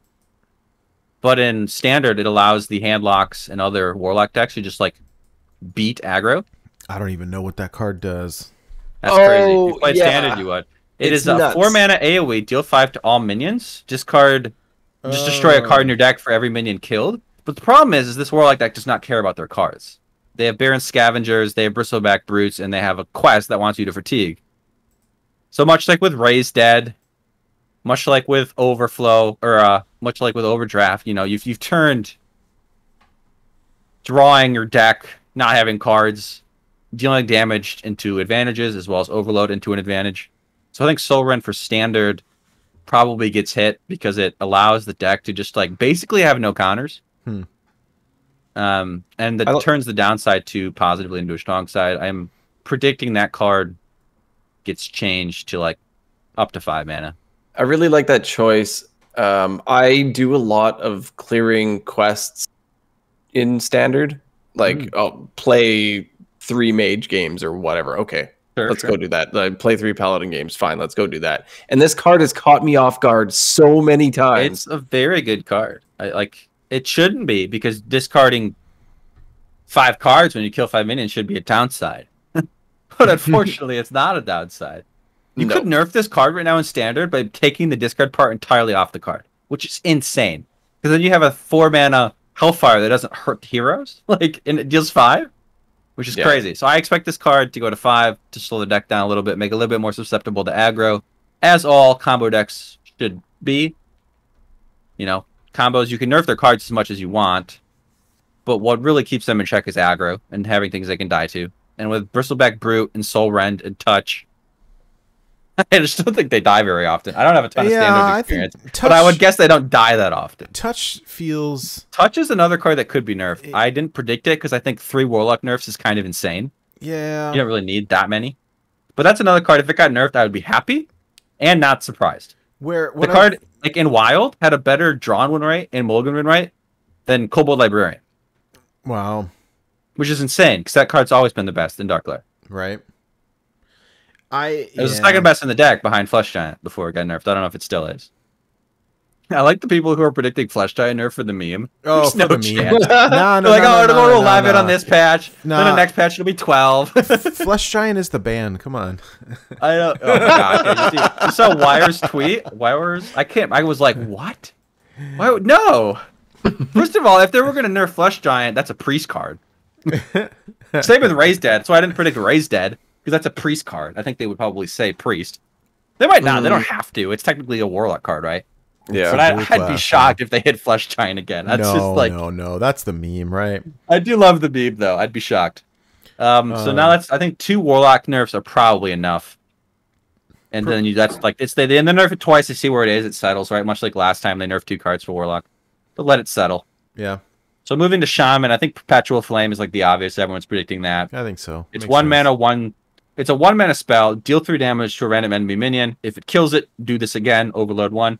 So originally on getting printed, we're like, this card's like It's busted. good, but like you lose your next turn because true. it like overloads for 6. But then Overdraft gets printed. Yeah. I don't know if it was the same expansion, but then you see Overdraft and it turns that overload into an upside. So you spend 1 mana, much like with Soul Rend, you kill their whole board, and you turn the downside into damage face. Whereas Soul Rend turns the downside into 6/6s for free, and 3 mana deal 6 life steals, and a fatigue game plan. Yeah. So I think that card just goes to 2. It could, or Pretty simple. Either it goes from 1 to 2, or it could do. You could do. It could do 2 damage instead of 3. That's a much harsher nerf. It is. Yeah, but you could do that. I like to keep it kind of safe with my predictions. In the history of Hearthstone, like if they can just like up the mana by 1 and it fixes it, they tend to do that. Yeah. So I've gone with mostly mana nerfs. Mm-hmm. The next one I'm gonna skip to Demon Hunter here. This one I think is another really obvious one. Oh, There's yeah. a brute Demon Hunter deck that's drawing lots of cards, making their brutes really cheap, playing them on 3 and 4, and just like high roll steaming with essentially turn 3 giants. Mm-hmm. Ironbound Brutes, a 7 mana 7/8 with taunt that gets reduced for cards you've drawn this turn. So they just cheat out brutes and kind of win, and it's not maybe the most interesting gameplay in standard. So I expect that card to go up again, probably like 8 mana. Yeah, that's fine. I don't think they go up I don't think they go up to 9. What are they? They're I'd be 7, shocked. right? Yeah. It's 7 currently. I think it probably goes to 8, I think that's right. and then that allows it to slow it down a little bit, but still be something you can play. And so now here, like I think these 4 are pretty solid. I'm like really happy with these. I'd be not very surprised if these 4 happen, but the 5th one's kind of hard. I assume the 5th one is something they change as a result of testing the game with the first 4 nerfs, and not necessarily the card that needs to be nerfed on its own, if that makes sense. Okay. This one was a little bit harder for me to predict, but I went and looked at standard, looked at good cards, and my prediction, which I think maybe a little bold, is Charged Call. Interesting. Because in standard, you have the Burn Shaman stuff, Mm-hmm. but then you play like 2 A-cost minions for 3 mana with Charged Call. When you have late game mana, once you're done throwing lightning bolts at their face and you have mana to spend. Mm-hmm. And so with this one, I've actually not gone up to mana, because at that point in the game when you're making these huge minions, you have mana to spend. So I think what they'll probably do is, the card reads, summon, discover a 1-cost minion, And summon 2 copies of it or something, and then it increases with overload. Mm-hmm. I'm predicting it's going to change to start at discover a 0-cost minion. Oh, okay. Summon 2 copies of it. Set Upgrade it with back. overload. So it's like 1 mana lower. Yeah. That's my Yeah, I guess. The 5th one, in my opinion, the 5th nerf's kind of a crapshoot. Like, I think Touch as a card obviously deserves getting nerfed way more than like any of these other cards. But I can't imagine they nerf 3 Warlock cards. Hey, that feels really harsh. What is the card text read? Charged Call? Yeah. I think it's discover I've got a it on the screen 1-cost here. minion, summon 2 copies of it, I believe. Discover a 1-cost minion and summon it. And Upgraded. summon And summon it. So what is it's the just one upgrade? It's just 1 copy, right? Oh, is it really? Yeah, it's just 3 mana and make a nature. Oh no, I yeah, guess that was wrong. it's because they play the quest and the quest plays your spell twice. That's yeah, what it is. Sure, I was like, sure. okay, no, that makes sense. Yeah, That so I makes sense. think they change it to start at 0, so it's a little bit less. Yeah. that impactful. actually would do Because I've The trick heard probably. Quest Shaman rumblings of being quite good, and I'd be surprised if they hit the actual quests. And then it upgrades. So it upgrades the mana for every overload. So if you're overloaded card you 8, played. it's a 9 mana card right now. I think you make it so if you're overloaded 8, it's an 8 mana card. I think it's even more intuitive that way, as well as nerfed. Mm-hmm. So that's my prediction. The 5th one, if I'm wrong, I will not be surprised. But like the other 4 are like pretty solid, I think, and you have to pick from Demon Hunter or Shaman, which aren't good in Wild anyway, so I have no idea what to say. Like, theoretically, you could do Overdrafted too, right? It's an insane card, but like without it in Standard, I don't know if there's a deck. So I've gone with Charge Skull. I think, yeah, it's interesting. I like that. And then for the redesign, I mean, I think everybody is thinking Elucia. Oh, it's got to be Elucia. It They've tweeted so many cryptic signs. It's been hated for so long. My prediction was currently it's swap hands and decks with your opponent until your next turn for 3 mana. It lets you play their cards, and then they have to play with your deck until your next turn. My suggestion, or not my suggestion, they've already done it, right? I'm not suggesting this. This is what I think they'll do, is it'll make it so that you swap hands and decks with your opponent until the end of your turn. So they can still play the Elucia, they can still play my second ice block, they can still play my mana biscuits, they can still play my kill command, but then I get to get my deck back and draw from my deck. The only world where this isn't a strict nerf is with control, like Raza Priest examples, where I would play it with a Raza in my hand. They can now not play my Raza. But that already is like really pulling for reasons for this to not be like a worse card. And I think having a combo disruption card is fine. It's just when it's super good where it is now, it's a time warp. Because you play Aggro Priest, you play all your cards out, you play Elucia, so they can't play any of their control tools or any of their cards. Yeah. And so you just get a second turn to hit with your minions, which is just way too good. And it's not what the card was designed to do. They've very specifically stated in the past that these type of tech cards are made for the players that enjoy them, that like to mill their opponent's deck, that like to steal their cards, that like to do that type of stuff. But with like the Ticketus drama, they stated that these cards are printed for the players who enjoy them. We want to keep them just below like competitive strength so that people aren't required to play them. They don't want them to be like the nuts, you have to play this card. They want it to be like fringe playable, which is for the people who like them. And right now, Elucia is like a tier 0 card. It's absurd. There was I saw like on HS Top Decks, there was a tweet from like someone who hit like top 50 Legend in Standard with Elucia Priest. Wow. It was just cards that they're just cards. There's no strategy here, and it's Elucia, and it's called Elucia Priest. You win when you play Elucia. That's the whole deck. Wow. And you got top 50 with it. Yeah. So, like, I think everyone expects that card to get redesigned. How they do it, you could come up with different ways. You know, there's obviously the meme, your charge minions have +1 attack. Or swap your charge minions in your deck with the charge minions in their deck. Yours oh my gosh, that would be so funny just for the memes. You just yoink their Leroy and give them nothing in return. Oh man, that's pretty funny. Yeah, I mean, I wonder what does redesign mean? How much will they be like changing the design of the card? Will it be something completely different, or are they just going to change it up a little bit? I don't. Yeah, that's what I don't know. You could do like a copy hand. I've seen that thrown out, where it's like you get their hand for a turn, but you don't actually play their cards. Like you don't steal them, you just play them. But then it's not a combo disruption tool. It's I play a sorceress for no reason. So I think that would like lose the spirit of like the tech disruption card that the players who like these cards like. And if people are worried about like the control downside being eliminated, just make the card 4 mana while you do it. Like, yeah, that's fine. One thing that I find interesting about this is, so recently we were introduced to bans for the first time, right? So that set a new precedent. I didn't think we'd see another so soon. Of what could happen, and now we'll talk about it, but we're going to see another one. And now they're using the word redesign.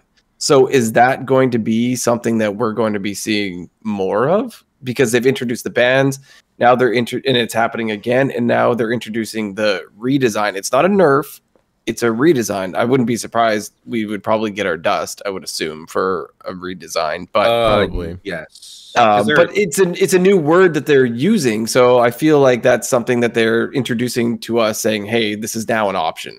We are going to redesign, be able to redesign. We're going to be able to buff. We're going to be able to nerf, and we're going to be able to ban."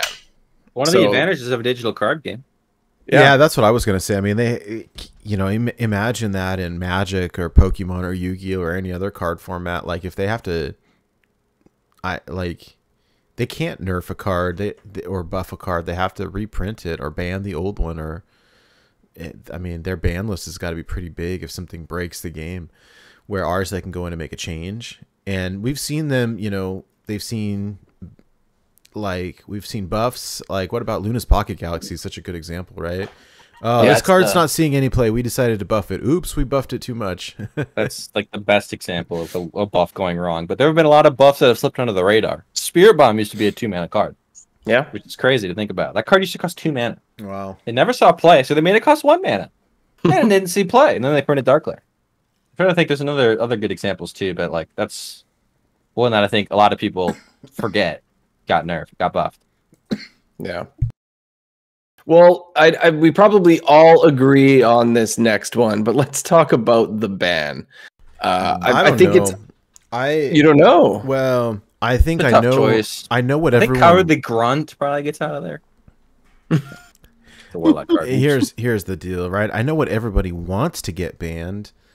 Sure. What they want to get banned and what actually gets banned might be two different things, and this is where I could see things potentially going really sideways. Yeah, they don't ban the Demon Seed now. No. Yeah, so get this. Like, here's my prediction. Right, this is not what I want to happen, but this is what I think is going to happen. Right, I think everybody wants the Demon Seed to get banned. I think they're gonna ban Crystallizer, and it's not a Warlock card. Oh, it is. You're right. It's not a Warlock card. Oh, they could just nerf it too. It's a wild exclusive card. They would just nerf Crystallizer. Yeah. It's the only ban a card that's in standard. I forgot. It's not. It's not a Warlock. I thought that they were going to nerf Crystallizer. They teased about it, and I think there's a logical reason to do so. Yeah.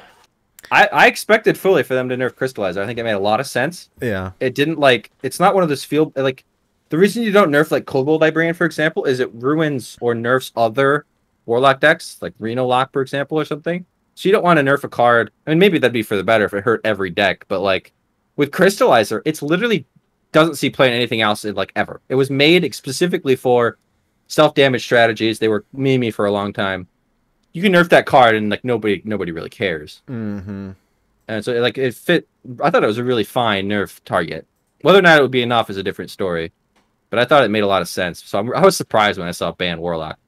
Yeah, I don't know. I mean, it could be the Demon Seed, but that seems like I'm gonna love it if it's Stealer, Souls, and Standard, and that's it. Oh no! Well, you got. It's not gonna be, because at that point you just remove the card from the game and give everyone their dust back, because it's banned in every format, unless you want it in duels. But then you just reprint it as a duels card. Yeah, or an arena card. I'm really interested to see what it is, because I think that. I can't imagine it's anything but the Demon Seed. Yeah, it has to be. It absolutely has to be. But also, if they're nerfing Rod and they're nerfing even with Shrod, it's maybe it's well, the nerfs are going to be for standard, and the ban is going to be for wild.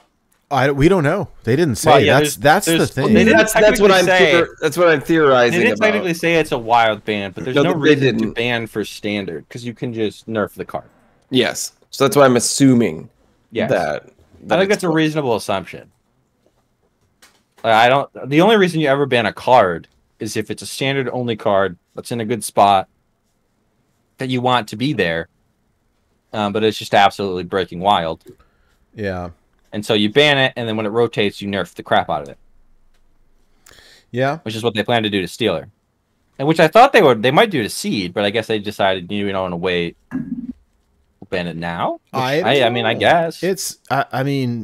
I prefer to see the Demon Seed nerfed, but I understand it because it's a standard card. If they don't want to nerf it, ban it. That's what would happen if the ban is a standard ban? The wild people would be so mad. Wouldn't standard players too? What's the point? You're just taking a card away from us then at that point. I guess you get a dust refund if you want to get rid of it, but just nerf it if it's a standard card. As a player and as a designer, I haven't thought about it fully, but I see no reason that the standard would ever ban a card standard. You can just nerf it again. Yeah. That's why I thought it was so funny that Wire, or however you say his name, predicted a Flesh Giant ban. I thought that was literally a joke. You can just make it. I has to be, right? You just make it 12 mana. 13 mana. Like, you never ban it. Yeah. That's insane. No. I think they mean, He also called for his nerf suggestions were like the Demon Seed, Shaman Quest, Demon Hunter Quest. I'm like, wowzers. We're nerfing the Demon Hunter Quest? What? Nah, so I actually think It's crazy.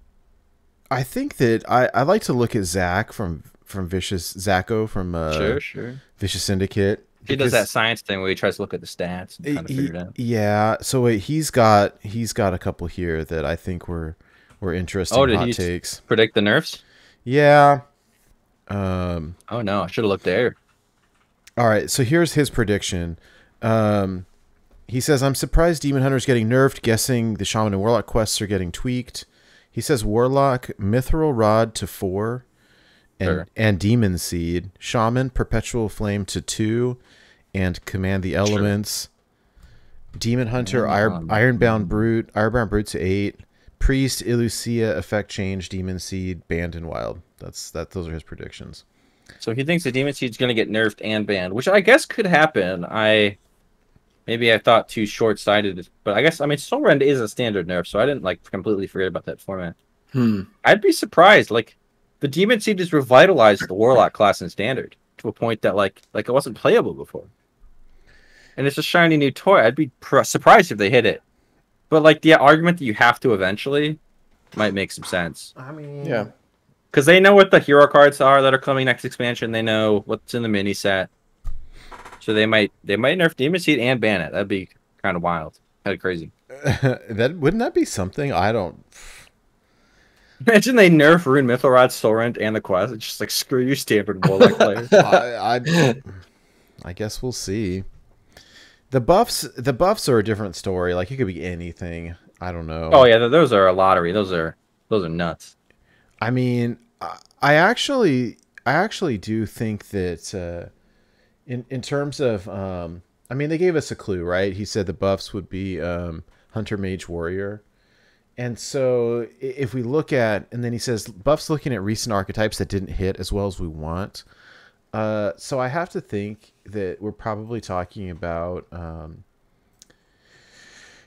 the rat cards in Hunter, because I don't think anyone's playing those. The Rat King. The Rat King, and then the other cards that kind of go. There was a couple other cards that go with it. The Swarm and something else. That makes sense. I think that, I don't know. Maybe one of the pirates gets buffed. The one that gives +2 attack maybe gives +3 attack. I don't know. Not that they really need it, but I have predictions. You want me to just throw them out real quick? Yeah. I'll go way faster on them than the nerfs because I feel much less strongly about them, and I think it's way less like scientific and more just like throw a guess out in the wind, right? It helps that they nerfed down to 3 classes, I guess, but like they've nerfed cards from past expansion, or like they buffed cards from like the expansion before the current one before. So yeah, I had to look at forged cards as well as Stormwind cards. All right. But the first one is the Wrath of Extraordinary Size, which is some people are suggesting add Rush to that. It's just like an extreme power creep of Devouring Swarm, but we have plenty of examples of extreme power creep. That's a fine change. I did the safe thing and I predicted it would reduce to 5 mana. Cowardly Grunt, my favorite Hearthstone card. I think that's ever been printed. We did a People's Champ podcast episode before Stormwind came out where we predicted, like, maybe not predicted, but we like said what our 5 favorite cards that were revealed were. And Vipod put Cowardly Grunt on there. And I just ripped him a new one the whole time. I was just like I was just laughing my butt off. I'm like, you're never going to play this card ever. This is the worst Hearthstone card I've ever seen. It's 6 mana and has 2 health, but you want it to die. I'm like, no. You want to trade, have it threaten face, and then die. Wow. You don't want to play a possessed lackey with fake attack. Yeah. That can hit any minion that isn't curated. Oh my gosh, it's like the worst. I think the card could be 4 mana, and like maybe it's good. Then it's probably good, but I have it being reduced to 5 mana. I've seen 5 mana 5/2. I think it's 5 mana 6/2. Like just remove a mana. Keep it moving. Yeah. Yeah. That card is so bad. It's bad. Let me play my Cowardly Grunt and have it die to a touch of the Nathrezine. Or a Raid the Docks cannon shot. What a terrible card. The priest hero power. Yeah. My second one is Cargo Guard. I think objectively this card's fine. But right now in Standard, both Control Warrior and Pirate Warrior are both new archetypes, or like, you know, Control Warrior is obviously an archetype that's always existed, but it's two archetypes, one being new, that are both just not hitting. And so you could make Cargo Guard a 3-mana 3/4. Like, I think that's just an objectively good card, but you could do it. And that would help out both the Pirates and Standard. They're not as low to the ground as in Wild, and it would help the Control. So I've predicted that one to go to a 3-mana 3/4. Next, I have Grand Magus Antonitis. This one's a little weird. If you can't make it too good, because then it's just nuts against Control. But I think at 7 mana with the same conditions, it's fine. Well, they wanted to push that fire mage archetype, right? I mean, Fire Mage I think is good. Like, you just play Fire Arcane and Frost. Play it that way. But yeah, I mean, they could make that 7. You don't want to make it too good. Make it a 6-mana 6/6. You reduce the like restrictions. It becomes questionable. Like, you get a like. Ben made the joke. Make it 5 mana. I'm like, 5 mana 3 fireballs might actually be a little too good. Yeah, like no. So I was like, yeah, I'll throw it to 7. It's still bad, but it's like less bad. Next, I did Reckless Apprentice. This is I've gone to the other sets now. I don't even know what this card is currently. I think it's the Reckless Apprentice is the mage card that fires your hero power at every card at every source. Oh yeah, I love that card. It is currently a 4-mana 3/5. I think I think hero power mage is another one of those archetypes that didn't hit. That is very recent. So I mean, it's not recent. They've been trying forever, but they recently re-pushed it. So I think Reckless Apprentice is currently a 4-mana 3/5. I think you could make it a 3-mana 3/5. My prediction is they'll make it a 3-mana 3/4. They seem to like that stat line. Next is Sindore Scent Finder, which is a fake Hearthstone card as far as I'm concerned. Nobody knows what that is. Everyone's Googling what this card is. I It is googled it just currently now. like a 4-mana card. I think it's a 1/6. Correct me if I'm wrong, Hydra. No, it's Was it the 4-mana 1/6 Hunter card? Oh man, the Hearthstone wiki didn't even have the picture. Nobody likes it that much. Wow. It's a 4-mana Hunter card. It's It's 4-mana 1/6. It's Beast Hunter support. Frenzy summon 4 1/1 hyenas with rush. Let's make that 3 mana. You know, why not? And then the last one, Shot in the Dark.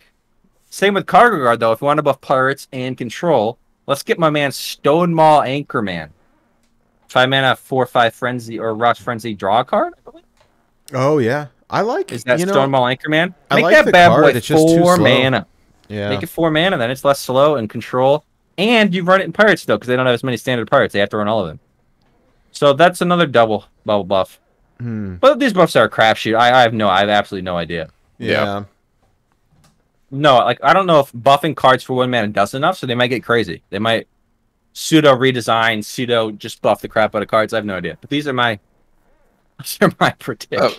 For the record, Sheep did say that he thinks they're gonna buff Flow to 2. Did he really? Like, I thought he was joking. Yeah, Okay. he said Kappa. He does think that Warlock Flesh Giant is going to get nerfed, which is crazy to me. I was hoping he was here to explain that one. I was going to be like, brother, you have Flesh Giant and Free Admission on here. Free Admission is not played in anything anymore. And Flesh Giant's been nerfed twice. They could nerf it a 3rd time, but I wanted to hear what he had to say about it. He also thought maybe raise that to 1, but I think same with Flesh Giant. They might say Priest is getting nerfed if that was. They could. in They there. could. Free admission my would be hypothesis. an interesting one. I guess you predicted it because the last time you thought it might get nerfed when Flesh Giant did, but right now it's not playing anything anymore. Pretty funny. I don't think that card ever gets nerfed, but hey, maybe I'm wrong. I'm excited to see what the community all thinks with this contest that we have going on. See what everybody and see who nails it. I will say I saw some people who predicted stuff that like cannot be right. Like they didn't have a shaman card in their nerves or whatever. And I'm like, should I say something? Like you literally cannot be right. It's impossible for you to be correct here. you did follow. So if you submitted already and you're listening, I think maybe it's allowed if you delete it and resubmit. Is that? You can delete and early enough resubmit before the deadline. For the deadline. So yeah, if you go wait, I don't have a Warlock card or I don't have a Demon Hunter card, you know. Same with the buffs. If it doesn't fit the heroes, the classes, you should probably check just to be safe. Yeah, I mean they told us what they were doing already. So I mean I imagine we're gonna find out pretty soon. I actually people were complaining, at Alec like, "Oh, why did you tell us that you were gonna you know, Well, there's a perfectly logical response to that complaint about why didn't they just tell us what it was. Well, I mean, I like this. Now we have time to predict. I mean, this is lots of community engagement for them, right? Now everyone's going to be talking about it for the next few days. Well, yeah, the logical answer for why you don't just say what the stuff is like think globally. Their like whole thing. Like you don't want the official source for trusted news to be an NA only. Oh yeah, Twitter account. Right. Like you want to be able to get it all. Spend the week to localize it and get everything out, sent out in an official stream all at once for your China and your Asia and your Europe players. You don't want it to be some NA designer. Yeah. No, it's only gotta accessible come to from the one official show region. notes. Yeah. You gotta wait. That's like such a reasonable thing that like people just don't think about initially. They're like, why don't you just say it? It's like, well, hey, it provides content for us, does. right? Like we get to content. theorize and all the Regis Kilbins out there, and everybody gets to make YouTube videos and well, I'm sure you guys would do just fine talking about them if they were announced. do predictions, and then we can talk about it when they're announced. That's another video. That's two videos, Jordan. Yeah, I did see like Coin Concede cancel their show just to wait until after the nerfs were announced. Oh wow, which I thought was interesting, or postponed the show, I should say. And so, I mean, there's that too. But yeah, I mean, it's exciting. We'll see what happens. I almost wonder if Demon Seed gets nerfed in Wild. What does that do to, you know, the other classes that were actually had a chance against the Warlock? Your odd questline hunter and I don't know. That's actually part of why I don't think the Demon Seed. That's actually part of why I don't think the Demon Seed's going to get nerfed, right? Because why would they ban it and nerf it? I don't know. I mean, yeah, it seems. Wouldn't you nerf it and give it at least a week? Like, I'd be really surprised if I saw the Demon Seed get nerfed because they're banning it. Theoretically, there's a world where they nerf it and ban something else, but you'd have to ban a wild specific card. So unless you're banning Kobold Librarian and nerfing the Demon Seed, I'd be shocked. No. Yeah. What if they? Okay. What if they just make everyone super mad and they take like free admission and ban that, and then just nerf the quest. Right? Standard card.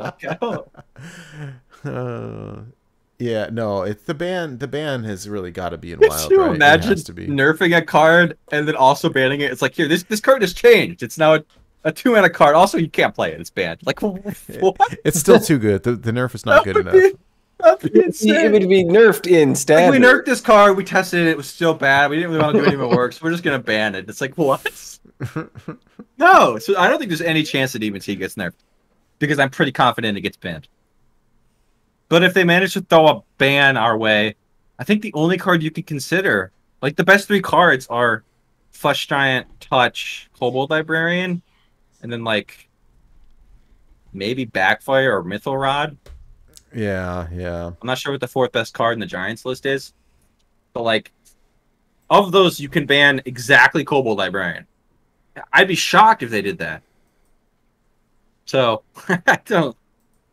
Yeah, I think it's just always a Demon Seed ban. I think Wild players can rest. I do not anticipate a storm on Twitter on Tuesday. For me, the second Alec confirmed it was a Warlock card, that was a done deal. There's no way. Yeah, imagine the uproar of the Wild community, as if it's not already been crazy already. It's not even like copium. I think it's just actually the Demon Seed. Like, there's no shot. Yeah, I tell you, Twitter would be really funny if it's like a Flesh Giant ban. Like, Twitter would be only banned in Wild. Like, I would be shocked. I mean, not only would I be shocked, but it would be like I think the Giant version is like strictly more fair than the other version, even if it's like maybe slightly better. Because like outside of the quest, you can deal with Giants. Like, get rid of the quest, allow us to play Darkglare Giants. That they're like, they nerfed Darkglare, right? They've nerfed Darkglare, they've nerfed Flesh. They've got that out of the way. Just get rid of the quest and like, you know, Warlock's still the best class, but it's way healthier. Yeah. We actually want to talk about that. What do you think will be the best after the nerf? Darkglare? I think, yeah, that has a chance to be the best, but it is a lot slower without the Demon Seed. Flesh Giant costs a lot of mana without the Demon Seed, reducing it twice. Well, yeah. I have a lot of, like, in current build, I get a lot of, like, turn 5, 1 mana Flesh Giants. That's going to be turn 5, 3 mana Flesh Giants without the Demon Seed. Yeah. So it's well, like, and also probably because, still a 6 mana Flesh Giant, but, like, because play so many other cards. Because the Demon Seed would heal you also, and that counts towards the Flesh Giant. It's a as 1 well. mana Fireball with Lifesteal that discounts Flesh Giant twice. It's a bonkers card. Yeah. Like, Giants don't even really care about Tamsin that much. They just have the inevitability, so it's like tier S, but without it, it's still a really good deck. But when you remove the lifesteal and damage entirely, like, you get rid of the whole card, it's a totally fair deck. I think Wild right now, without Demon Seed, Dark Lair is such a fair deck. It's unbelievably fair. Like, they play Giants on 5. 4 is a high roll. Barov, Tox Finn can come back, Flurgle. A Shadow Word Death, like, Barov is, like, just nuts. I mean, you could probably just brawl it if they're playing it on 4. Like, there's so many ways now. Like, I think the deck's so unbelievably fair. It's crazy that we're in a spot now where, like, turn 5 is like late game, right? Yeah. Can I get to my brawl? Mid game is Mulligan. Late game is the first 5. Not really. Yeah. Well, let's jump into this kind of meta discussion because we're kind of right there, anyways, right? So real quickly, like, and this is from my perspective, I'm curious about what you all are seeing as well, but like, I pulled this from my HS replay, or my Hearthstone deck tracker, and this is just the stats for me, but still Warlock is about 40%. This week? Or this month? Or this season? Yeah, this is this season so far. So Warlock is at 37% here, but like, it's huge. And this is for me personally from this season. Over however many games, I don't know the number here. But it's a lot. It's a lot. I know that there's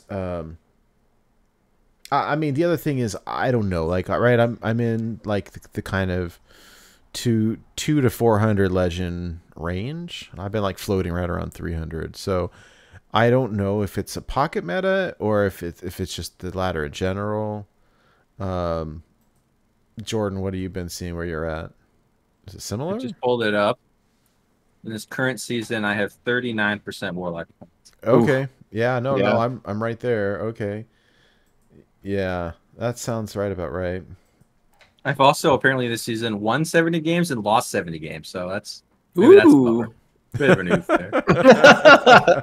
Oh, that's you see, no, this is the advantage of 11x because you just lose 30 games with Pillager before you get to Legend, and none of it matters. Exactly. I think I started my Legend climb with Pillager. I think I went like a solid 4-12 or so, 4-15 maybe. Since then, I've brought the record back to 11-18, so we're on the come up here. Hey, there you go.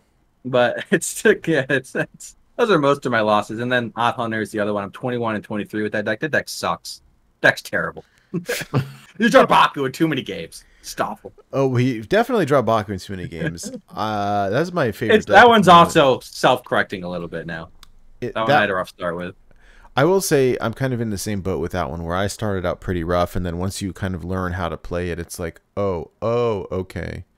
You have to do a little bit of math in that one. A little bit of learning, a little bit of not drawing Baku. Yeah, that's tricky. A little bit of deciding what 30 is perfect. Hydra, what about you? I will say. Oh, sorry. Yeah, I played a game today, and I played my imported Tarantula for 5 mana. I played it onto the field. Wow. And I won the game as a result. So that was pretty sick. I wish that was one of their buffs. Give the imported Tarantula a rush. That would make me so happy. That would be a nuts card. It would be a nuts card. I was receiving Odd Paladin, and I was getting swarmed out, and I was starting to stabilize. And then he played 2 huge Traveling Merchants, and I'm like, well, I can't kill a 6/9 or a 4/7.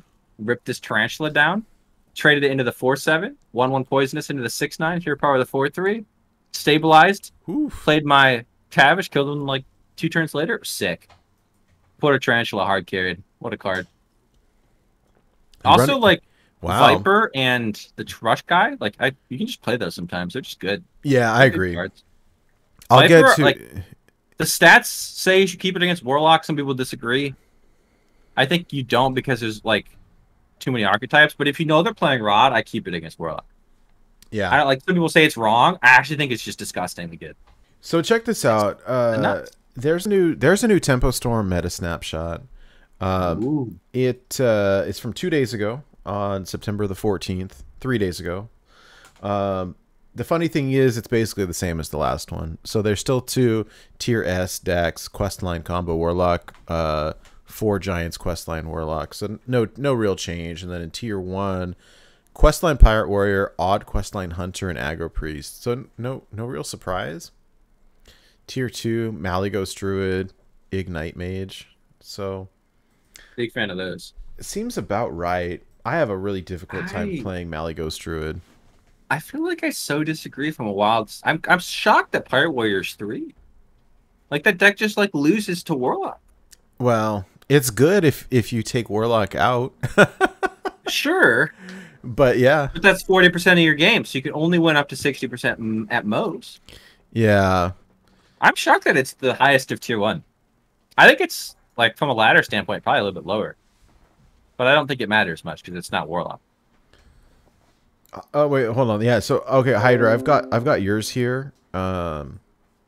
Yeah, so what it's looking like here is I've got 5%. about 25% Warlock, and when I highlight that, that was 72 opponents were Warlock, so 72 times 4 or whatever is this entire graph. But so yeah, I'm sitting at about the 25% mark currently. But I'm also I'm sitting in Diamond at the moment. But one poor guy who played Demon Hunter against Snake, by the way. He's got 1 Demon Hunter opponent, 3 total Paladins, and 3 total Paladins. These are fake. That's hilarious, classes. Right? That's pretty funny. I will tell you though, Weaver Ryan resurfaced. He's back to playing Odd Paladin. I'm starting to see some Odd Paladins again. They're back out there. They're not giving it up just yet. For me, that small sliver of Demon Hunter is 9 people. That's so much more than Nate's sample size of 1 game. Is it odd? Like, what else would you put? It probably was, yeah. It was either odd or I think it was some kind of I think it was some kind of cycle thing. I think that the person just queued is it Brute with taxes? I think that the person queued their standard deck in Wild on accident is what I think happened. Oh yeah, that happens. Otters and like Get Me Out have like a Brute Wild deck. Like maybe it plays Lion Frenzy, maybe it plays Watch Post. I'm not really sure. Yeah, but it's a deck that can win games sometimes. All right, so looking at these tier lists, yeah, I don't know. I mean, it's basically the same. Here's the thing, because we've got confirmed nerfs on Tuesday. Like, I love these guys for Tempo Storm, and it's a bunch of our friends, they write this stuff. It comes out every 2 weeks like clockwork, which is great. It's always like I always feel bad for them when they've got a deadline coming up and then we've got confirmed nerfs a couple days later. And so this all potentially changes depending on what the nerfs are. So we'll see. I mean, I anticipate somewhat of a shakeup for the next one at least. I guess we'll see what happens. Anyways. In terms I'd be shocked if 5 nerfs will redesign a band and 7 buffs and shake up something at least a little. Right. I expect the buffs to have no impact on Wild, but I expect the band to have a fairly sizable one. Yeah. As well as I think without a Lucia, Aggro Priest absolutely falls at least 1 tier. It might fall so far you just play a different aggro deck. Like without a 3-mana Time Warp, I'm not sure that deck's very good. I don't know. It currently has 3-mana Time Warp. Yeah. Like it can still high roll attendant and cannon and stuff, but it doesn't have 3-mana Time Warp to win it out. I think that matters. I mean, I thought that because I was gonna build a budget version on either NA or sorry, EU or Asia of the deck because I don't have a Lucia over there. And I didn't think that it would be that big of a deal to not have a Lucia. Like, oh, it's just 1 card. How often do you really draw it? Blah, blah, blah. And there is many times where you just straight up win without it anyway. Oh, yeah. But at the same time, man, the times that you draw Lucia and you just steal the game, it's just... I can see the other person rage quitting. right? Where you steal their quest reward, you delay them for a turn. Like it's insane what you can do with Elucia, but you still can win the game completely without it. It's a 1 in 30 chance of actually drawing the card. You win the game by turn 5, turn 4. I've won the game by. So it's possible to still, like just mow down. I've beaten Pirate Warriors quicker than they can get to me with that deck, and Elucia was in the bottom somewhere, right? So I will say I'm looking at HS replay stats right now, and I don't have premium, so I think it's like bronze through gold or whatever that they give you. And Elucia's played run right is the second worst card, which I have to imagine comes down to skill a little bit. Must. But Temple the highest Elucia. mulligan win rate card, the highest draw win rate card, and the highest played win rate card are all the same card. Take a wild guess at what card that is, guys. The highest drawn. The highest mulligan, drawn, and played win rate card in Aggro Priest. You'll never guess. The answer will shock. Oh, I don't know. I didn't memorize the names of all the cards. I only started playing this deck just yesterday, 2 days ago. 1 mana 1/3 that wins. Oh, the one that does 3 damage to each of you? The one that does, increases your damage from sources I want. Right? Oh, that one. Sorry. Yeah. The one that increases it. Yeah. The nuts card. Without that card, the deck doesn't exist. Yeah, that's so. It still has that card, right? So maybe it's still good, but it absolutely falls the tier, I think. Oh, I have it. So you're looking for drawn win rate? For what? Oh, it was more a rhetorical question. It's meant to be an easy answer. Oh, no, it's funny. It's funny though. Like I'm looking at, I've got the premium membership, so Diamond through Legend. For Aggro Priest? Yeah. So this is what's the play win rate of Elite? High? Or is it really low? 54%, 54.2%. Wow. That's only 3% higher. Let me check one more build here. It depends. I'm looking at the number. I sorted by the number of games, so there's a couple different versions, but it's all really similar. Elucia on this version played win rate is 48.9%. Like it's pretty low. It's one of the worst cards in the deck. Yeah. That feels so. I guess it's like it's only auto win sometimes, but like. Well, it's a refill, right? Like you dump your whole hand. Patches is. And then you protect it a turn. The only cards that are worse are Patches and Benedictus. It's actually funny on here. Patches is a higher player win rate than Elucia, which just cannot be true. Right. I guess with Cannon it can be true. Yeah. Cannon Attendant. I guess, yeah. Void Touch Attendant is drawn win rate 60.3%, played win rate 64.5%. Like, dude, wow. Benedictus played win rates 30%. Yeah, if you're playing Benedictus, it's not really good. Yeah, I mean, if you draw your girl, your Void Touch Attendant, you probably still can win games. But I do think Elucia's one that stats maybe has a bad read on. Yeah. Well, I don't know. There's not that many games, though. I think that's the thing. Like, sitting here looking at the stats, this just shows you how 2,900 games or no, from Diamond to Legend, the different versions. So the top versions, 910 games, 760 games, 590 games. Your only Diamond Legend. That's what I was looking at. Typically, I mean, I could look in Legend ranks, but like that feels like such little games because I'll have players who like otters and stuff that'll play like 200 games a week, and I'm like, are you not? How is only 910 games from the whole population of Deck Tracker and Firestone? It's crazy. Yeah, I'm not sure. Anyways. Yeah, I don't know. I think it'll definitely matter for that deck. Then obviously, I think the ban will probably make the Tier S go away at the very least, so it'll shake up that. Yeah. The nerfs don't think affect Wild at all, except for Rod. But that's already kind of being solved with the Demon Seed ban. Flame is a sad loss for Wild. It's like the only it's the only way Shaman's any good right now. Unless you're White Delight and you want to play even Shaman with Perpetual Flame in it or something.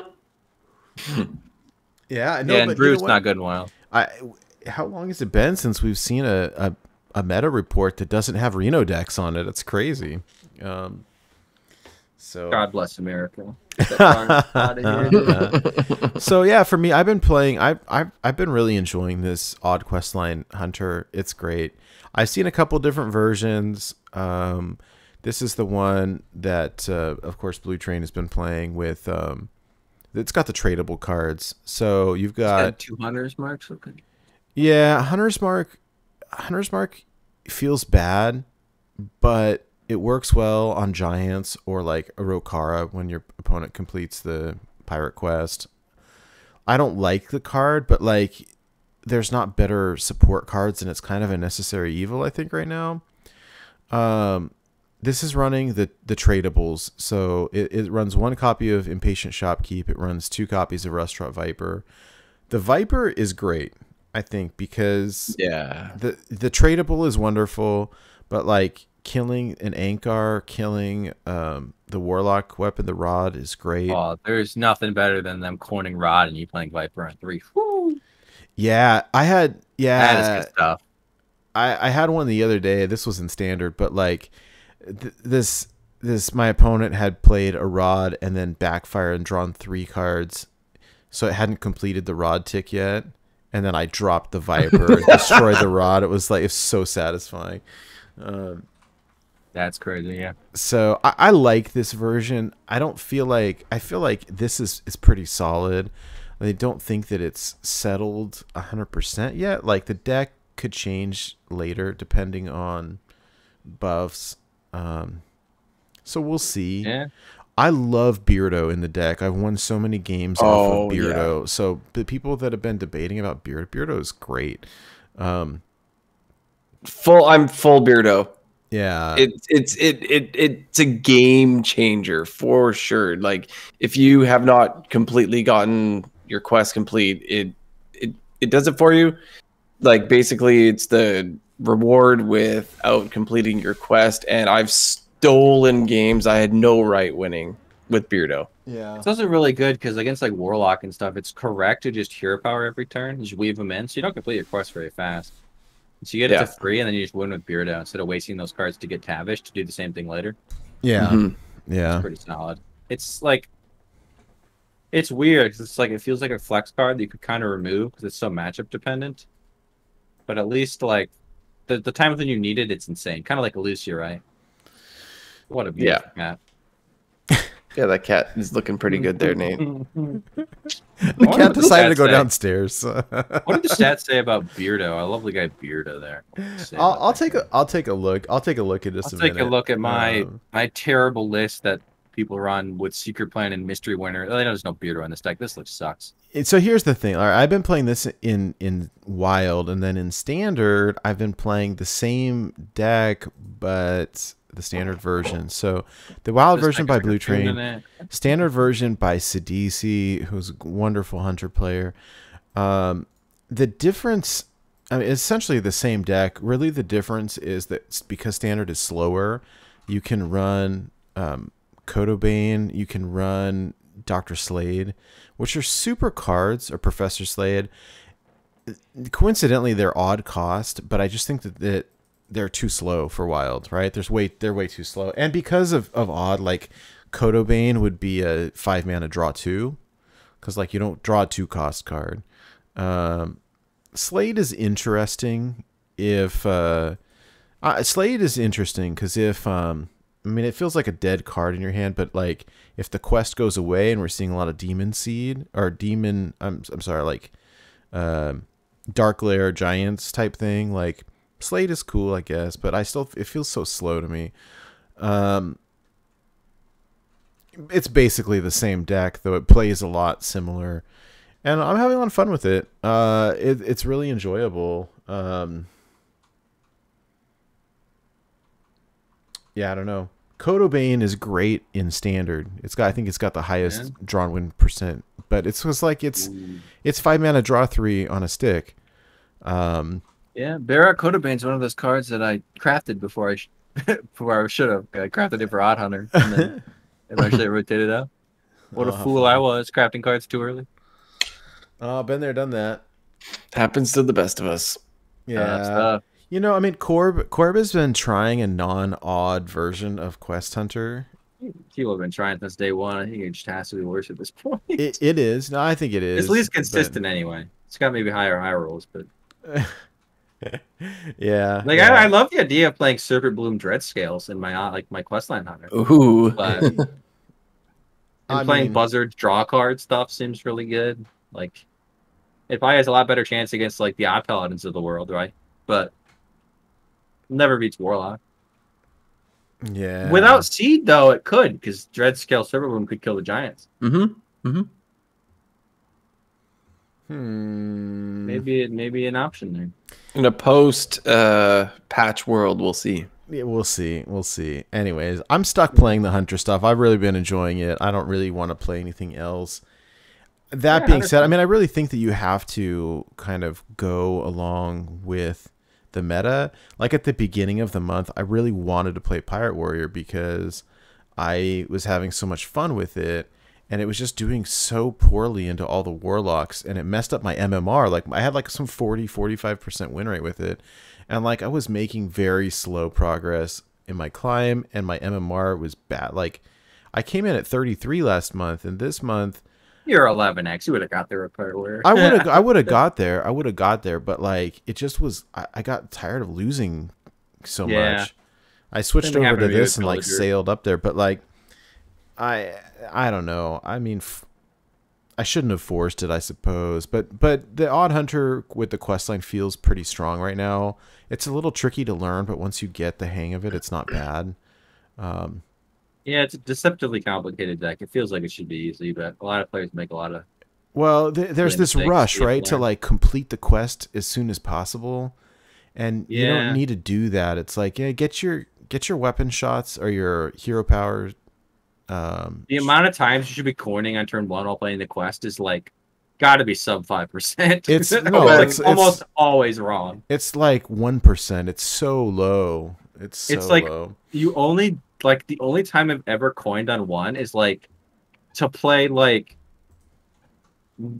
on the hunt plus overwhelm to like kill their attendant before I play quest, just to like kill a must, like that type of stuff. It's like I think to kill a cannon maybe I would do it. Like it's like so rare, very rare. You ever want to coin on 1, and like most of the time you're on 2, you should be hero powering.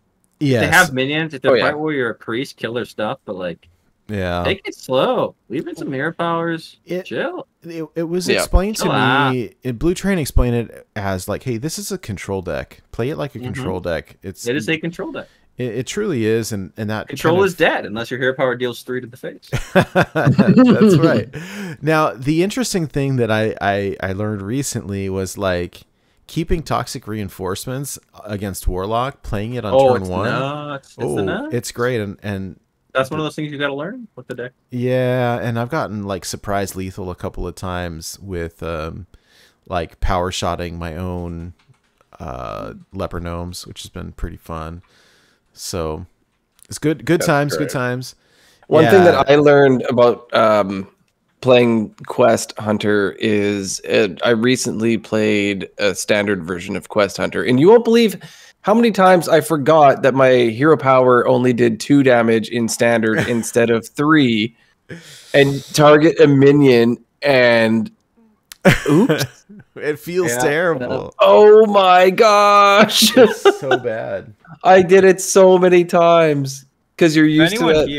If anyone here has ever doubted the importance of sample size in Hearthstone, I'm looking at my like non-premium stats for Odd Hunter, right? And I sort by Mulligan win rate, right? And this deck has, I think, 500 game sample size. The second highest Mulligan win rate card in the deck is Baku the Moon Eater. What? Because the stats are just not enough.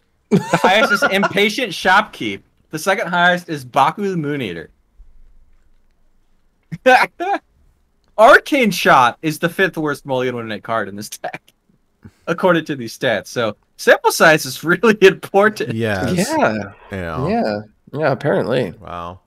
All right. Hey, Jordan, what have you been playing? Well, so as previously said, I don't play a whole lot of Hearthstone, but when I do, I'm either practicing for THL or co-oping with people in Discord. And the most recent example of practicing with people in THL is playing Pillager Rip.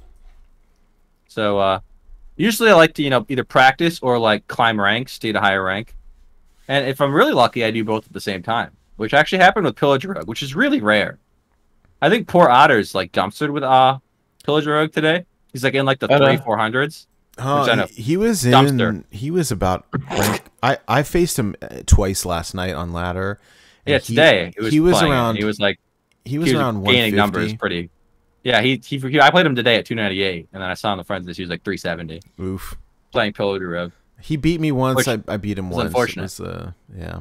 Yeah, I ended up going like 9-3, which was crazy. Wow. While I was playing for THL, and then when I went to THL, I won with Pillager Rogue and nothing else. So that really shows practice. Wow. So Well, look at Pillager you. Rogue, That's yeah. awesome. It really worked. So yeah. Currently, I'm sitting like 90, give or take. nice. Wow. And Okay. Very today good. I may or may not have played a few games to get a lower number for this specific moment, but I'm currently chilling around 100. That's is great, nice. man. Hey, I could leaderboard theoretically gamers code. over here. Yeah, leaderboard's top 200, but yeah, I'm like almost on the front page. Wow. On the front page. Or do That's they sort by exciting. 25? I think they sort by 100 on constructed. I Right? don't recall. Yeah. I know don't know. Battlegrounds is like they divide the top 200 by 8, so it's like 25 per page. But I think constructed it's 100 per page. It might be 50 per page, but I think it's 100 per page. So front page gamer, let's go. 2 digits. It looks really clean. Hey, there we go. Gotta get it back if I decay out of it. 2 digits is very nice. I will definitely agree with you there. Congrats. Hydra, what about you? I see a couple decks here. Yeah, so I've been wanting to try the Shadow Priest out, and at first I found a list by sorry if I say it wrong, but is it Banpai, who had posted a list that they had reached rank 1 legend with, and I tried playing it, and it's super teched, I guess, for the pocket meta. Like, it's running like Lotheb and Galacta crawlers, and the cannons aren't there, and there's no parachute brigades and stuff. And so I tried playing this deck, and while it worked, it was not for my pocket meta. I missed my cannons, I missed my pirates. So like that package, other than patches and deckhands, was completely deleted, and Galacta crawlers were subbed in, and Lotheb was subbed in, and so that wasn't for me and not where I was. So I grabbed a list from Ryan Hearthstone, and that I had noticed on Twitter, and grabbed that, and without playing the deck at all, had some reasonable success. If you know me at all, you know that I do love the aggro decks. So I was having a blast, like absolutely destroying other aggro decks like Pirate Warrior with this, beating them before they could, because Pirate Warrior is a bit slower now, you know, like because they're all running the quest these days, and so you could really flood the board quickly and get a lot of damage in, and having a really good time. I would like to continue playing this deck because I mean, I feel like sort of anyone can get a win with it, really, but there's a lot of nuances to it. You can sort of go in blind and still get wins, but I'm going to play it a lot more, and I want to get a lot more games in with this. But so far, like, I'm definitely having fun, but my win rate is, I'm basically win 1, lose 1, 50-50 at the moment with the deck. So while that was happening and I was not impressed with the fact I wasn't ranking up too much, I did the classic switch over to Pirate Warrior, which is something I do when I want to get some ranks. And so for me, I only recently added the quest to Pirate Warrior. When quest came out, it wasn't something I was necessarily interested in having around, because for me it was it seemed like the shaman quest where you're wasting turn 1, you know, what is it, the Murloc one. It seemed like that for me. You're wasting turn 1. It's a big waste of time. May as well just play straight up pirates. May as well play straight up Murlocs. So I didn't like the idea of doing it, but I decided to finally try it, and I had an absolute blast. And it's fun card. It's so fun, and it sounds silly, but I love the darn animation when you play your quest reward and the ship like comes diving into the board. Yeah. It's a really flavorful card. It's so cool. Like, that enough for me was enough to play the deck. And so yeah, did some co-op on the weekend playing it. For me, the mulligan is different now, right? So originally, like, you know, if you're on coin, you're looking for a cannon and like a Nazos first mate, and you want like a parachute brigand, so you can have the big opener, right? You can coin your cannon, play your 1-drop, and then you have 2 more pirates come out, and there's your big opener. But here, you know, you're playing your quest on 1. Your mulligan changes a little. What do you want to keep? Is cannon too slow to keep? Is it not? If I'm on coin, if I'm not on coin, do I toss it? Do I want 1-drops? It sort of changed it all up for me, which I found really interesting. It slows the deck down, definitely. It's not as fast as it is without the quest, but I'm really enjoying it. It's a lot of fun. And of course, there's so much refill though, and so like yes. You know, you can complete the quest pretty quickly. Ankar's a great card. And yeah, I mean, your late game is so good, though.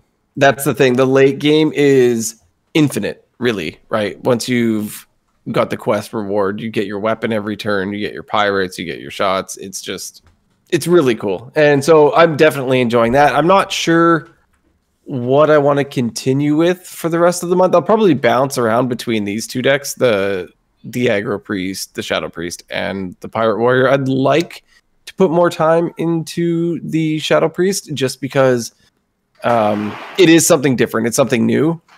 And I've played a bazillion games of Pirate Warrior since the deck, you know, originally came out. So I'd like to put more time into that. But that's what I've been playing, and I've been having a lot of fun, to be honest.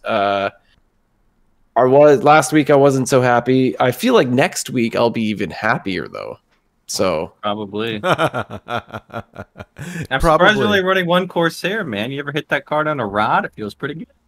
Oh yes. You gotta run 2 of that card, man. Yeah, this is true. Yeah, I mean, what would I gotta take a look. I don't know. There's a couple versions. Look at the one that's on Tempo Storm. You got some expensive cards you could cut if you wanted. You cut the Sword Eaters, the Stormwind Freebooters. You cut those, and Leroy you swap for Crag if you have it. Yeah, I love my Sword Eaters. I don't know. There's pros and cons. Yeah, it beats aggro, but it's awkward with Ankar because you always play Ankar around 3 or 4, and you generally want to leave it up till you play Rokara. Well, and it's also running cultists. Some run upgrades. The Eaters are awkward after the quest reward as well because you break the weapon every turn. This is true. Yeah, so you don't get a weapon. Maybe they're not necessary, but yeah, I do love them against aggro. It hard stops them. I mean, it's versatile, and I think you can change it. To your cannon shots. Yeah. Yeah, I mean, I'm not going to tell you what to play. Play what you want, but I'll tell you, Corsair's a fun card when it hits. No, that's true. Also, probably make ones room are for good. a second More ones is never a problem. You play Rokara as soon as you can. I mean, that's just the nuts. Yeah, that's what I've been playing. Yeah, we've seen Rokara like bounce in and out of this list, and the 3-mana one. Yeah. I finally crafted it for your darn listener series. You people are sucking my dust dry. I tell you. I love Rokara. Keyword crazed, and I'm like, that seems like a pretty decent rush card. I probably have to craft that. That's great. So I finally own Rokara, so I can put it in my Fire Warrior list if I want. Excellent. I like to hear that. I waited for so long. I was like, it's not good anymore. I just won't craft it. Or it's not like needed anymore. It's still a good card. It is. I've crafted so many things. Just last week, I crafted double Shadow Council and a Swine Tusk Shank. Could you guys tell me what Swine Tusk Shank is? No.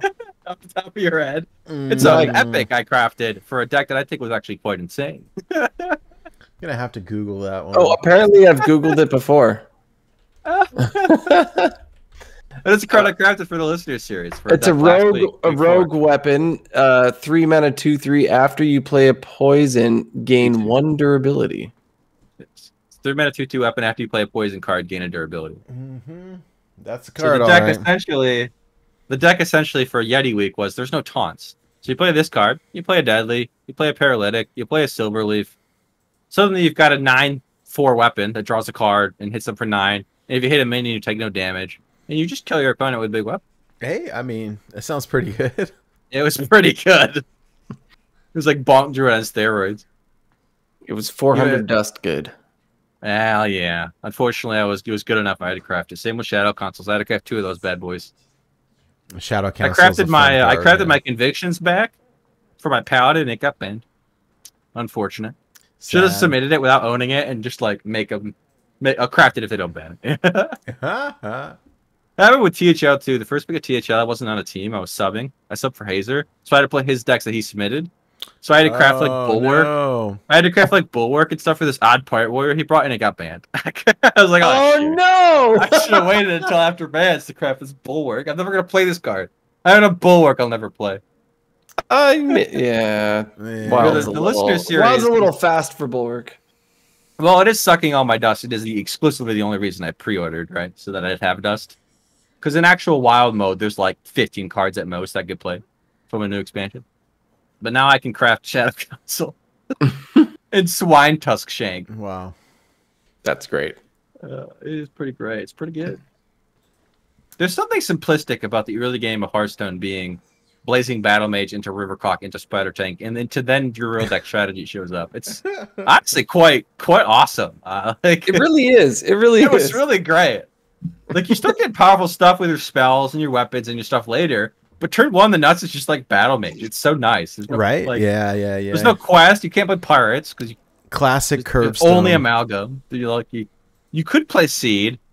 I think it's like, pretty subpar, but you could do it. I was one of the ones I tried, but like, it's just Blazing Battle Mage, Dire Mole, into Rivercroc, into our servant, Arcane Servant. That card was cracked. 2 mana, 2/3 Rivercroc, but it's an elemental instead of a beast. You hit that bad boy with an Earthen Might. Woo-hoo! You got a Yeti, baby. Let's go. May have done that too. Maybe did that. Maybe I coined a servant into an Earthen Might. I don't know. Yeah, good time. You'll have to watch the YouTube video. Yeah. I think it might be my favorite format by far so far. Next week I'll have to see, but that week was great. Yeah, the week was fantastic. Yeah, I'm excited. I think we're gonna play our match this weekend sometime. I guess tomorrow probably. Yeah. So yeah, that'll be a good time. We'll find some time to play, and it'll be good. All right. You gotta get a guest caster and stream it on the channel. Oh my gosh, that'd be kind of fun actually. All right. Well, let's talk about our weekly challenge for this past week. So for those of you who aren't familiar, we do a weekly challenge on the show that's essentially some goofy thing, right? You do we come up with a task for you, and whoever does the completes the challenge the most spectacularly wins a little prize. And so the challenge of the past week was to build the best beast that we were talking last week about the zombies and stuff, and so this came up, and so the idea was create the craziest zombies that you can, and then Sheep, bless him, like added the component of throw us some fanfic in with your submission as well, and tell us about your beast. So what we ended up with here, and I don't, hold on, let me add it to the screen real quick. They got to read this bit. I love how Sheep added that to the challenge. It really just gave this so much flavor. This is something, like, some romantic music right now. We'll read this to him. Yeah, let me hold on. Let me get. Let me know when you have it up there. I'll start reading it, dude. It's great. It's great stuff. Yeah, let me. The first 3 words alone win this week, I think. Surely doesn't get better than the opener here. I think even in Yeti week, that card's a few mana crystals do slow. This thing got banned, and that's why I didn't use it. In which case, 5-head, dude. You got the meta break. All right. The saxophone music is playing. You can read this now. This is Sperp-ger. His albatross half was the bravest bird in the harbor. Afraid of no storm, he would seek the tastiest fish and poop on the shiniest ships. Oh, that came to an end when he choked on a fish. Sperp-ger's tiger half was the biggest coward in the jungle, afraid of even his own shadow.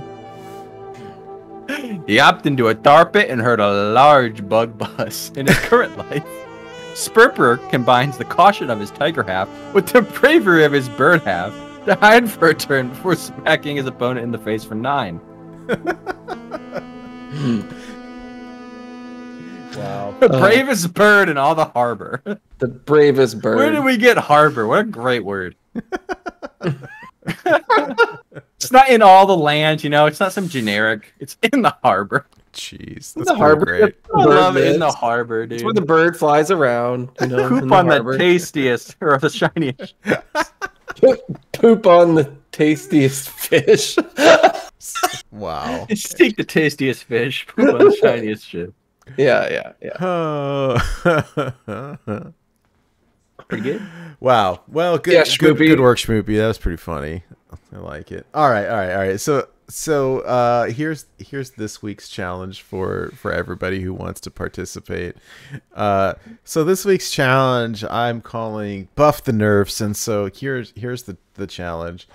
Find as many previously nerfed cards as possible, play them on your board. The board with the biggest combined stats wins, only counting verified previously nerfed minions. Now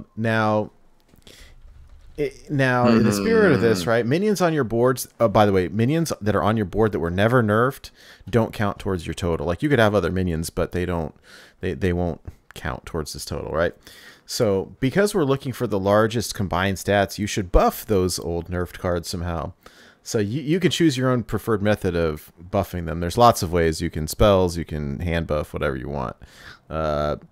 So I don't know. Should we provide some examples of previously nerfed cards? I mean, there's a handful. I mean, Leroy Jenkins. Yeah, Leroy Jenkins, the Knife Juggler, Leopard Gnome, Abusive Sergeant. Well, here's a question: If Leopard Gnome was unnerved, does that actually count? Yeah, oh, that's no. the If question. if it was unnerfed, then it's back to normal. Not that it would break this challenge, Brandon. So reverted cards don't count. They have to be still in a nerfed state, correct? Yes. Yes. Sure.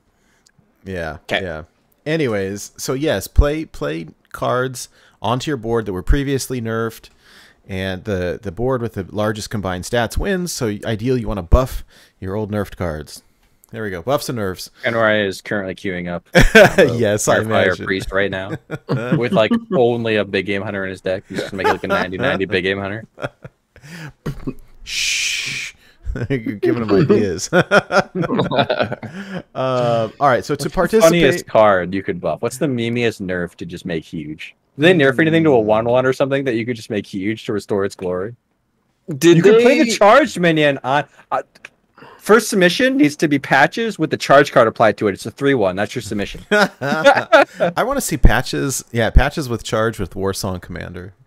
What's Yeah, the Warsong Commander's a card. what's the one that summons 2 Noyotrons? Giggling Inventor. Giggling Inventor. I love that card. That card was a solid card in one of the weeks, I think, of Born to Wild. Do the Noyotrons count? Or would you just need to... No, they don't count. Yeah, they don't. Just they don't You count. just have to be the 2-1 Yeah, in that the card middle. will be real bad this week, I think. Take some boards for it. Oh, Corridor that's- Creeper is probably your best chance for Inner Fire Priest. That's a good point. Corridor Creeper is not bad. It costs 0, and the health is all that matters when you're inner firing it. Is this a design challenge or a gameplay challenge? Maybe a little bit of both. We got a little bit creative this week. It is a gameplay challenge. You just need to have nerfed cards in play that just happen to be a lot bigger stat than they should be. Exactly, right? You don't actually need to buff the cards. No, that's just how. Yeah. But the problem is From a gameplay standpoint. If we're Design looking at combined total stats, you're gonna want to make them bigger, right? Get 7 of the raid leader all buffing each other. Oh, they buff that card, I guess. Shoot. I got an Hydra has idea, but ideas. I can't say it out loud because it might be too good. Oh. Whoa! Well, maybe you can win over Kenray. Are technically Divine Spirit and Interfire are kind of just nerfed cards because the whole class got redesigned and they've been Wild exclusive since. Pretty funny. Oh dear. Okay, so for those people who want to participate in this challenge, you got to play the games on either ladder or casual. You don't have to tank your rank to do this. You play it in casual, but you cannot do it against a friend, cannot do it against the innkeeper, cannot do it against other PvE content. It's just a little bit too easy. take a screenshot, post it in our Discord, the Born to Be Wild Discord. There's a section there called Weekly Challenge, and then we'll share the winner on next week's show. The winner, of course, gets 2 packs on us plus bragging rights.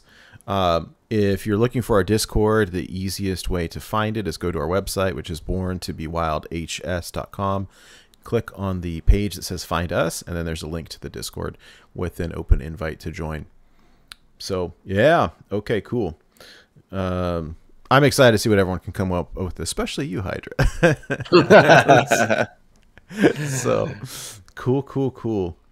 All right. Well, that sort of brings us to the conclusion of our show. Before we go, I do want to say a big thank you to Shokunin, who is the executive producer of our shows. Thank you for your continued support and all that you do for us. It's very much appreciated. And also big thank you to the patrons of our show. Disruptor 108, Claudette G, Daniel B, Wildcard, Aramorn, Ben from Work, Turtle Boy, and Number Theory. Thank you all so much for your support. If anybody watching or listening right now is interested in supporting the show financially, you can visit our website at borntobewildhs.com.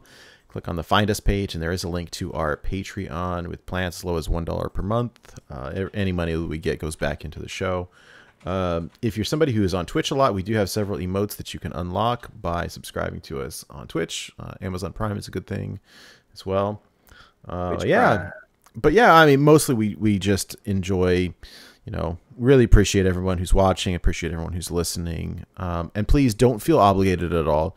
It's like, it's much appreciated, but definitely not needed.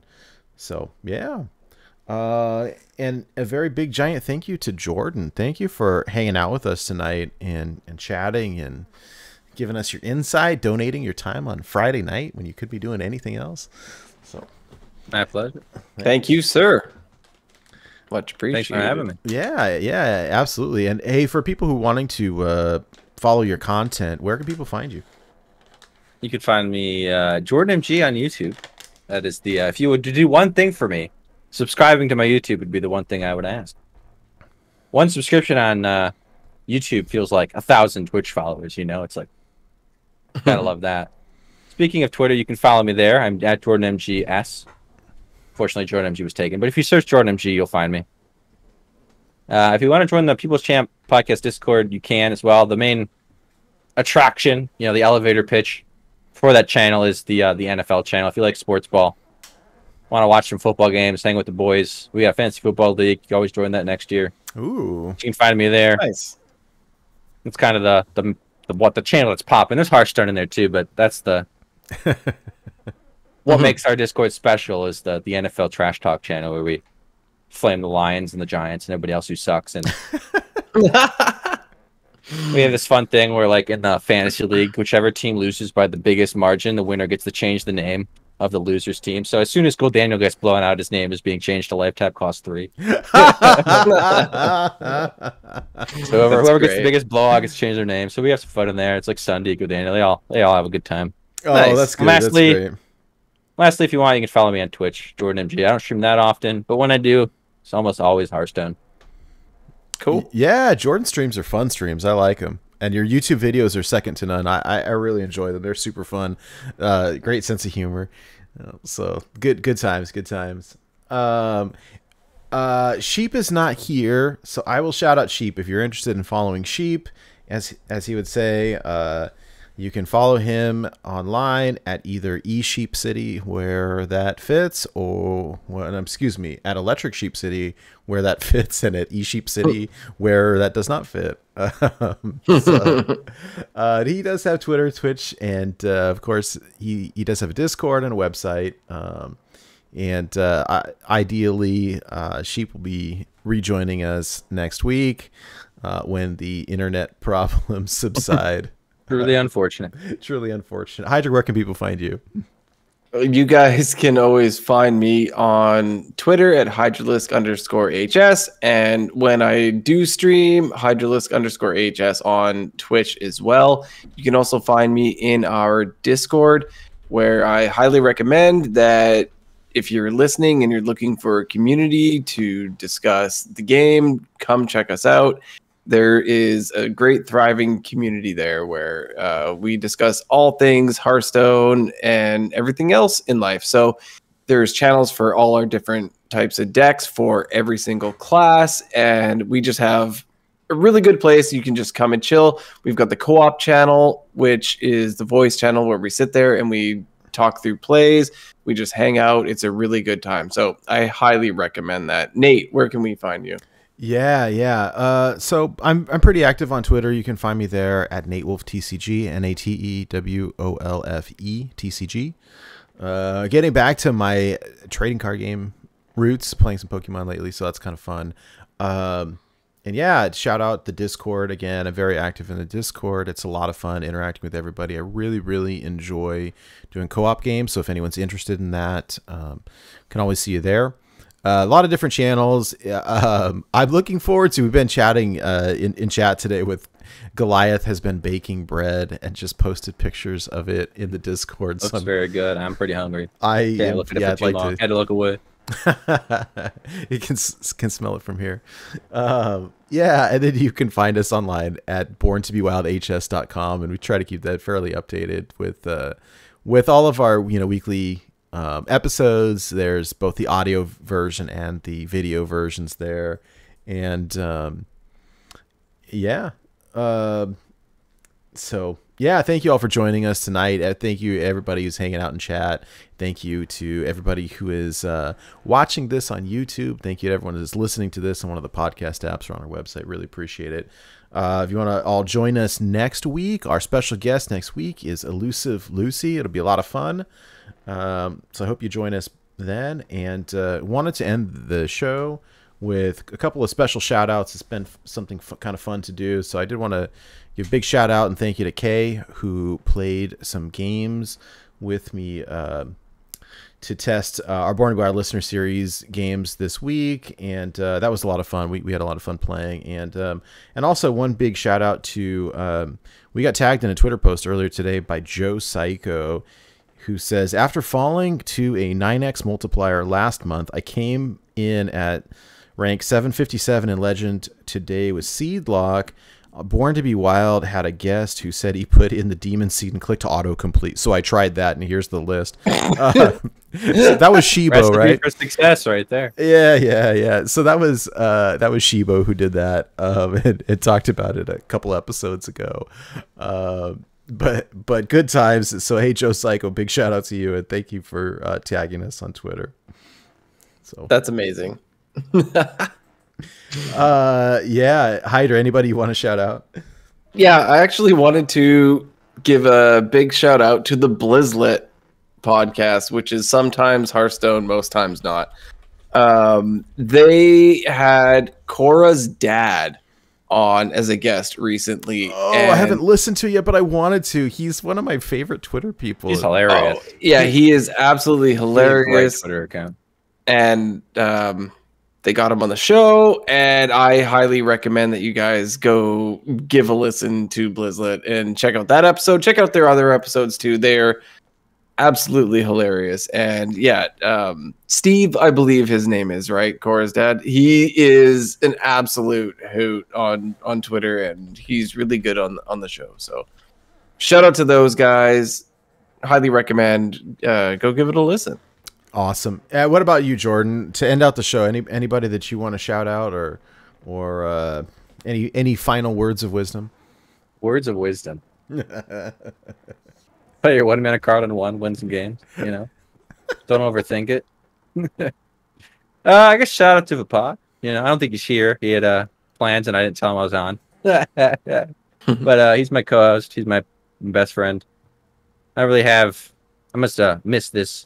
I guess when I prepared, but that's all right. Shout out to him. Hopefully these nerfs are spicy. I don't hate the game by any means, but change is fun. Yeah. So shout out to those. Shout out to the team kicking it over there on the Hearthstone team. Yeah, very nice. Hey, wiser words were never spoken. You heard that on Born to Be Wild. Hold on to your mug. We're in for a wild night.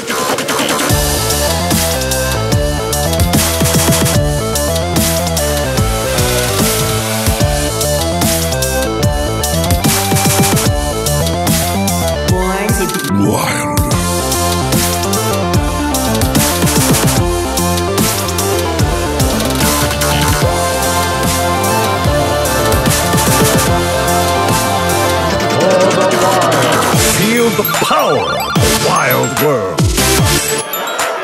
That was wild.